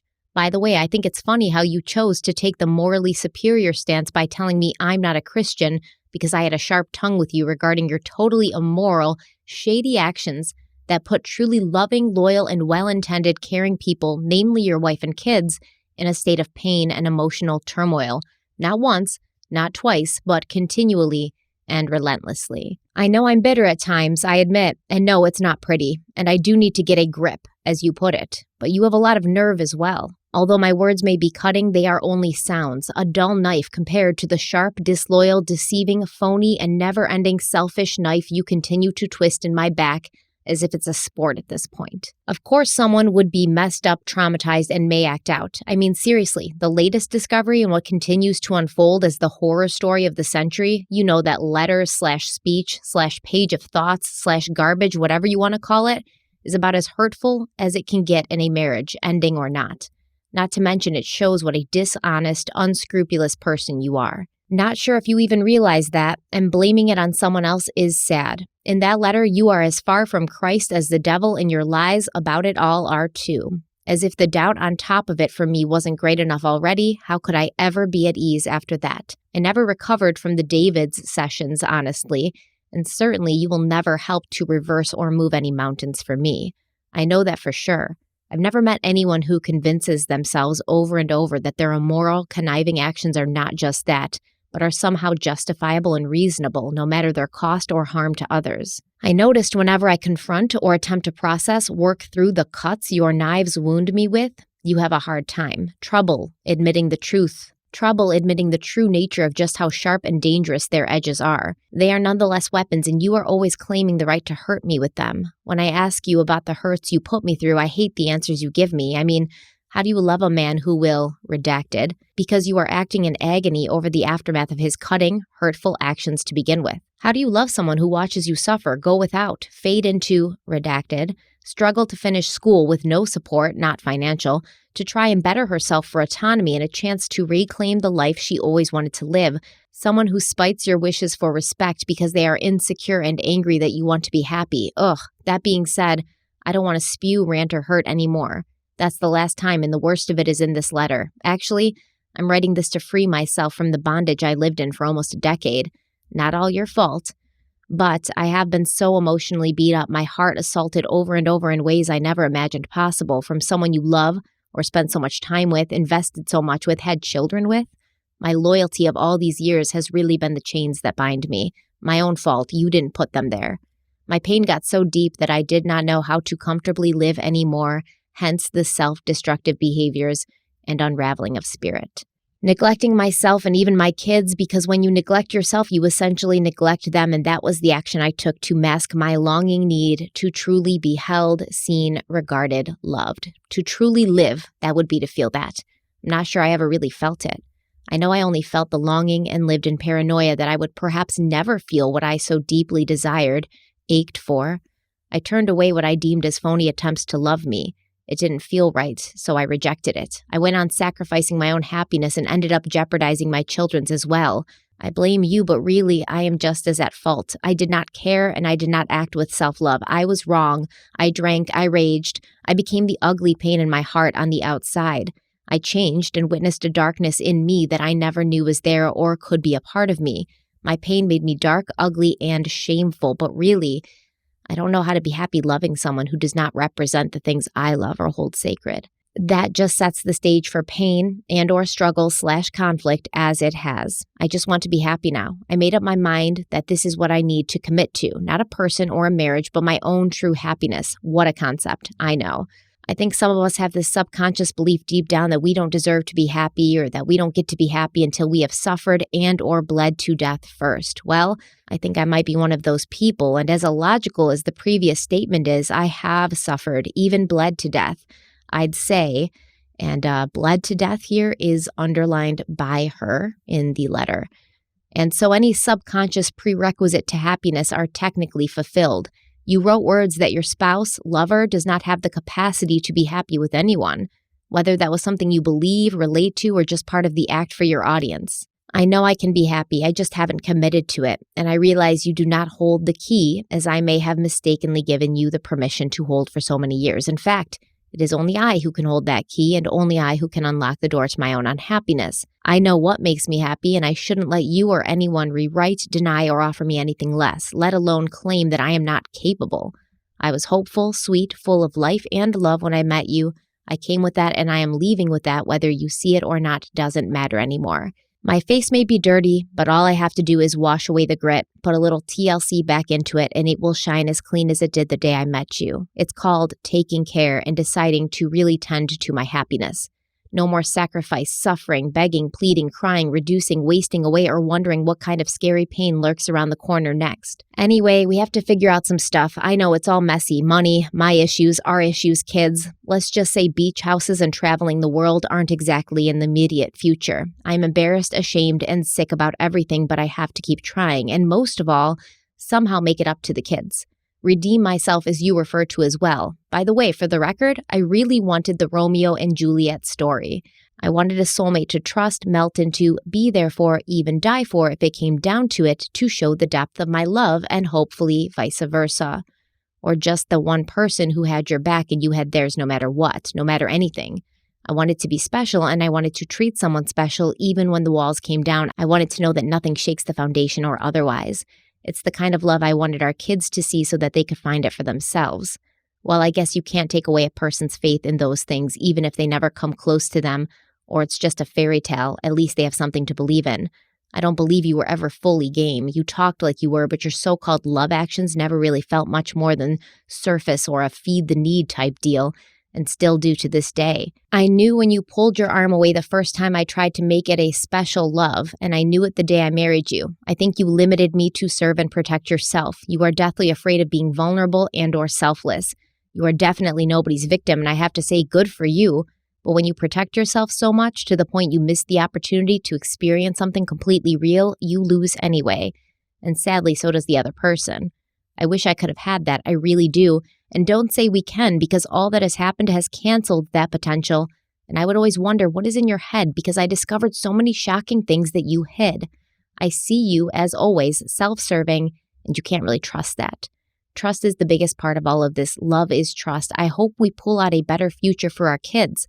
I hope we get to or become the right people for them, independent of the failed marriage. Help me, help them, please. I'm clearly not perfect and may even be a crappier person than I ever thought I had the potential to be, but damn, I love with great depth too. As far as that stuff you wrote, we both know how crushing it is, so I won't ask you about it anymore, and I would appreciate it if you wouldn't explain it anymore. You do me no favors with your answers, maybe even lies, unless you could literally write across the sky and shout to the world how wrong you have been, redacted, hurting and betraying me with the Nicole antics, not standing up for me and putting another woman you barely know before me, tearing me down as a mother to the kids, spiting me with your meetings, outright physical and emotional abandonment, not supporting me in difficult times and literally degrading my name and almost leaving me to rot and hurt and fight my way back to a safe place. And let's not forget, not taking care of my needs as a human. Yep, that's a lot, I know. Most of that you deny, justify, or excuse. Plus, it isn't physically possible to write that in the sky or shout it out for all to hear, including Nicole. I'm realistic. And if you really do have feelings for that woman, I guess now is the time, eh? I'm still hurt and it cuts, but I have the ability to move on too. Who knows from here? I guess we need to get it together as best we can. End quote. Wow. Really great writer, huh? Yeah, she's good. Obviously, she took, I'm sure, a lot of time to write that. But even from the trial footage, you can tell she's very smart, very articulate. Like she knows how to speak very well, and you can see it in this letter. So, what do I take away from it? Well, considering why we're here, this does not sound like someone who's setting up a murder. This doesn't sound like a premeditation letter where you would try to kind of create a narrative that can later be looked at by the police or at trial to protect yourself, because really there's not much mention of the physical abuse. I didn't think there was any at all. I mean, little hints here and there, like as far as like the bleeding and stuff like that, but overall very subliminal. And like, if you wanted to be overt and make sure that someone at a later date, specifically an investigator, would see this and go, oh yeah, so you can see right here, here's the proof. She didn't really go there. This was more emotionally based, and it was more so her freeing herself, as she said, where she just wanted to be left alone. She just wanted him to go. She just wanted to move on with her life. She just wanted to start to find herself and find respect for what she wanted to do with her life, as far as maybe find someone else, but at first find herself and love herself. And it really didn't sound like she was painting a picture as if she was afraid of him. You know, anything you would expect to see if this was something where there was an underlying, reason for doing it. It's more so like, hey, listen, I want you to go be happy. I want to be happy. Let's work together so that we can do this in an amicable fashion for the children. That was kind of my takeaway on it. Nothing really in there suggested that this could be interpreted as her setting up for what's going to happen later. That's not my takeaway from it. Yeah, these are the words of a woman who's thought about this a lot, right? And not just hours or days, but years. Like, these are the things she's always wanted to say. These are the things she's organized in her mind. After you have a fight, you're thinking about all the things you would say if the other person would be receptive to it. And, they're not, and it's going to just cause another fight. So you just kind of keep them all in storage in your brain, and then she spills it out. This is a woman who clearly has some love for him still and is very, very hurt. And she's referring to his speech and what he's saying, that his wife doesn't have the capacity to be happy with anybody. And she is referring to the little piece of paper she found in the Alec Baldwin biography, which, of all things, Alec Baldwin, of course he has to come in here. But I believe it was a speech that Michael was going to give at Al-Anon, because, you get up and you speak, and it looked like that was what it was. And in this letter, which I can't find a full copy, but there's constant references to it throughout the trial, he speaks about her in a very negative way, and basically is denigrating to her. And this is what she read, that kind of, the straw that broke the camel's back and caused her to finally write this email, put it all out there and say, we're done. This email is actually used in trial by the prosecution, not the defense. And I think it's a little bit of a reach. However, when we go into next episode and we talk about the actual crime scene and what she did, and, once again, there's some of you out there who may know about this case. Derek does not. So he's going through this as he would as a normal person, kind of maybe witnessing this as it happens. So he doesn't know all of the little things that do maybe throw a curveball into Danielle being a completely innocent lamb in the wood. But there's constant references in this letter to knives and cutting and bleeding to death, right? And then there's also a reference to that Romeo and Juliet kind of love. And that threw me for a loop, because that's not a fairy tale. That's like not a happy, it's not a happy ending kind of thing. It ends in a murder-suicide, right? Are you familiar with Romeo and Juliet? Yeah, I've heard of them once or twice. So it's like star-crossed lovers, meant to be, but other factors around them prevent them from being together and being happy. So they basically just kill each other, and then off they go into a forever slumber. And what you'll find in the next episode is that after Danielle stabs her husband and then doesn't call the police for 11 hours, she's going to Google on her cell phone how to slit your wrists, and then how long does it take for you to bleed out after slitting your wrist. And then she's going to slit her wrist, and then she's going to call 911. So this is not the only reference she makes to Romeo and Juliet. We'll see another one here, because on December 5th, 2018, Danielle Redlick joined MeetMindful.com. And this is a dating site which claims it's a place for like-minded singles who have similar values such as consciousness, diet, yoga, fitness, green living, and travel. And they can all get together if they like yoga and pina coladas and getting caught in the rain, and they can meet. So she listed her relationship status as being single, and she said she was looking for a long-term relationship. Her user profile said, quote, looking for down-to-earth, kind of deep, would-be interesting, passionate, zest for life type of guy with a sense of humor to spend time with and hopefully share the same definition of love. Also, not gonna lie, love the whole Romeo and Juliet fairy tale, but I keep it real. I think having a real, meaningful, and strong connection is what really appeals to me, end quote. Danielle began communicating with a few men. And the same day that she signed up for Meet Mindful, Danielle was also looking through her husband Michael's emails again, and she somehow found a 2012 email from a woman named Elizabeth Corrigan who had contacted Michael through LinkedIn. So it appeared that Elizabeth Corrigan and Michael had possibly worked together at some point in the past, and Elizabeth was asking Michael, like, how are you? What's up? Like, are you married? Do you have kids? You know, should we catch up sometime? And Michael Redlick had responded to this woman back in 2012, and he said, quote, I am married. Kids are a lot of work, and so is marriage. I'm taking my daughter to her swim meet this weekend, both days, so not sure how available I'll be. I will try to reach you between her heats. She's not good, but enjoys being part of the team. Her strengths are acting and singing, not sports, end quote. So Danielle sees this email and she loses it, right? She claims when she saw this interaction, she believed Michael was speaking to his ex-wife, his first wife, whose surname had also been Corrigan. And so she forwarded that email to her own email address and then from there forwarded it back to Michael on December 14th, 2018, writing, quote, you are a lying, rotten son of a bitch. Nice way to talk about your daughter, too. I'm done with you, Mike. We should talk about ending this. I'm ready. You are the most untrustworthy person I've ever known, and I have every right to choose not to be with that kind of person. You had every opportunity to tell me about this the other night. 2012, really? End quote. They kind of brought this up in trial to show that she was sort of like unhinged, I guess, at this point, that she was just seeing things that weren't there. Like, she didn't know who this person was. She's upset that Mike said this about his daughter. I don't find what he said about his daughter to be wrong. I mean, I say it about my kids all the time. Like, I literally said it like 2 episodes ago. Yeah, right. I remember. And Aaron Hernandez, when we were talking about it, you were like, none of our kids are going to be professional athletes, so don't worry. Right. Yeah. Right. Like my daughter just had, much more chances with the recitals and things like that. But I mean, I'm a little confused. This whole correspondence, this interaction, this is after that letter that she wrote to him? Yes.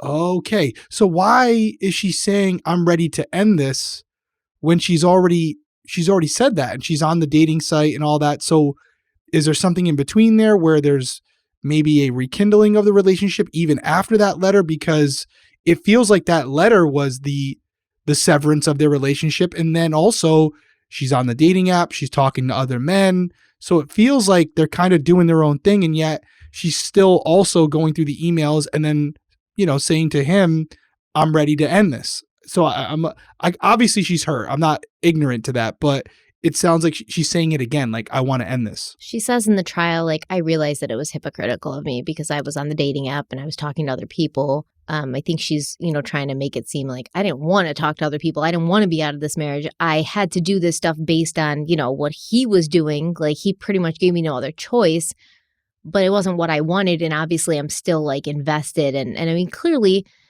maybe she kind of was because she's still looking through his emails. Like, if you're done with a person and you don't care and you want a divorce, you're not still looking through their emails to see who they're talking to unless you plan to use it in like a divorce court kind of situation, which could have been potentially what she was trying to do. But yeah, it's definitely strange. And, she does say in court, like, yeah, I was being hypocritical, but I was angry and I was hurt. Yeah. No, I mean, like I said, I'm not trying to discredit anything she's saying. I want to make sure I have it right that, she's still hurt and it's reasonable to assume that even though she wrote that letter, she still loves him. And there's still things that she's finding out after the fact that still cut deep, that still hurt, things that she wasn't aware of. As she said in here, 2012, they were still together at that point. So although it's after the fact that she's finding out, this was happening during their relationship. So I can see it. But he wasn't doing anything with this woman. It was like an old colleague who was sort of like touching base, catching up. She thought it was his ex-wife, his first wife, that he was like back in communication with because they had the same last name or something. But yeah, this is months. Well, based on his behavior, if it's true, I can see how she would interpret it as like meeting up with her between heats is not necessarily, to have a cup of coffee. Oh, really? You can't have a cup of coffee between heats? You can. I'm not going to, there's somewhere I could have went with that, but I'm not going to go there. I'm not going to go there, Stephanie Harlow. Okay, I'm sorry. I'm a bad influence. But what you need to know is that email, that long one I read, right? May of 2018. This is December of 2018, right? So several months after, she wrote that very long Right. email. So maybe there was a part of her when she wrote that email that was done, but there was also a part of her when she spilled her soul, bled out, like she said, that hoped he would read it and say, oh, now it's all clear. I understand how you feel now. I've been wrong all of this time.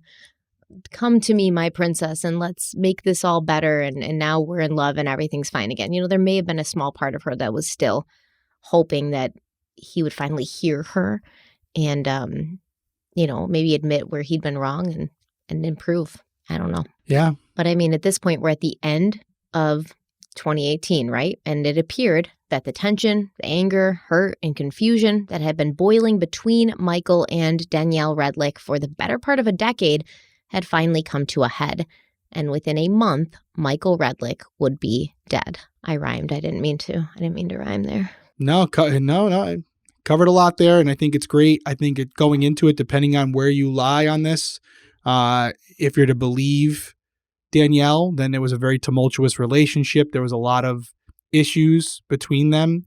It appears that some of those issues, as they escalated, were witnessed by outside parties, including their children. So it does give some validity to the idea that they were going through some things.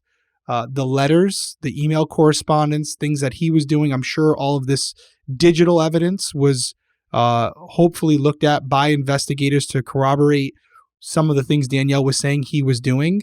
I would also hope that the previous women that Michael was allegedly seeing were contacted and spoken to as well to confirm some of the interactions that Danielle had spoken about as far as meeting this woman at a meeting. All of these things are little pieces of information that can be confirmed. And not only does it give credence to what she's saying, but also it gives a gauge as far as her honesty for investigators.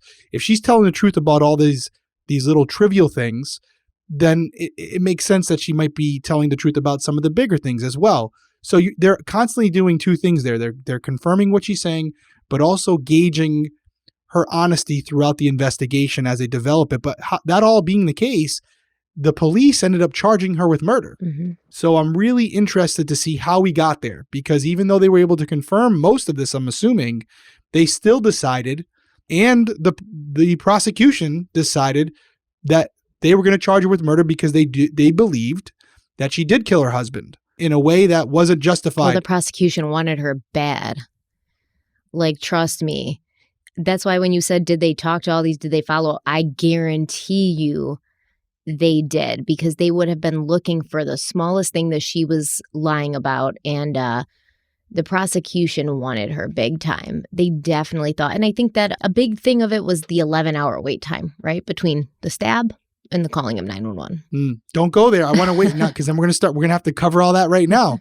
No, I mean, I'm really looking forward to the trial aspect of it to see. We've seen this one angle, and most of it's being narrated by Danielle. Now there's going to be another side to it, which is the prosecution side to it, as far as, hey, listen, this is who Michael was. However, let's get to what really matters. Let's get to the night in question, because all of that does not justify, under the laws of Florida, self-defense. All of that stuff, regardless of what he did, it's all about that moment in time. And so I really want to understand how they approach this. Are they acknowledging Michael's wrongdoings and saying that's fine, but this is what happened that night? The prosecution does in their opening statements say, like, listen, you're going to hear some things about Michael Redlick. It's not going to be good, but did he deserve to die for it? The typical kind of, acknowledging we don't have a perfect person. Yeah. All that matters is that night. And then we got to talk about the stand your ground law in Florida and all these things. So really, really fascinating case. I can see why people are drawn to it. Looking forward to hearing it next week. It sounds like, going out on a limb here, you're the one writing it, but it sounds like this might be a two-parter, maybe. Well, I mean, there's another part following this, so definitely. Well, I mean, but maybe you mean an additional 2 parts? No, I'm thinking. Oh God, I mean, it could be. I know you could do it if you had to. So wait, we'll see. What do you mean a 2-parter? It's already a 2-parter because this is part 1, so that means there's another part. Right, Stephanie. So what I'm saying is, it might just be a 2-parter. Oh, ooh, okay. Right. I know that 1 + 1 = 2, What I'm saying is it sounds like we're halfway through the story. I don't know, man. So we might get to the other half the next episode, which would make it a 2-parter. You know, you're lucky. Crazy. Mind blown. I know. You're lucky that we're not in person, man. I would. Oh, I know. Beat me up. I would beat Beat you me up. guys. So yeah, no, great. I don't. From there, we'll see what happens next week. I think there might be 2 more parts. Honestly, like I'm thinking about. There might be 2 more parts. I mean, it is what it is. I mean, just because I said it, they'll definitely. Don't we have off coming up? You'll find a way.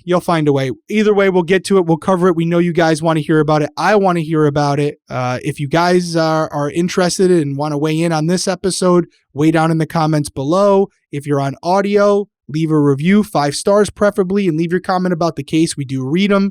We'd really appreciate it. It helps the channel grow. It means a lot to us. Allows us to do what we love doing, which is covering these cases and talking to you guys.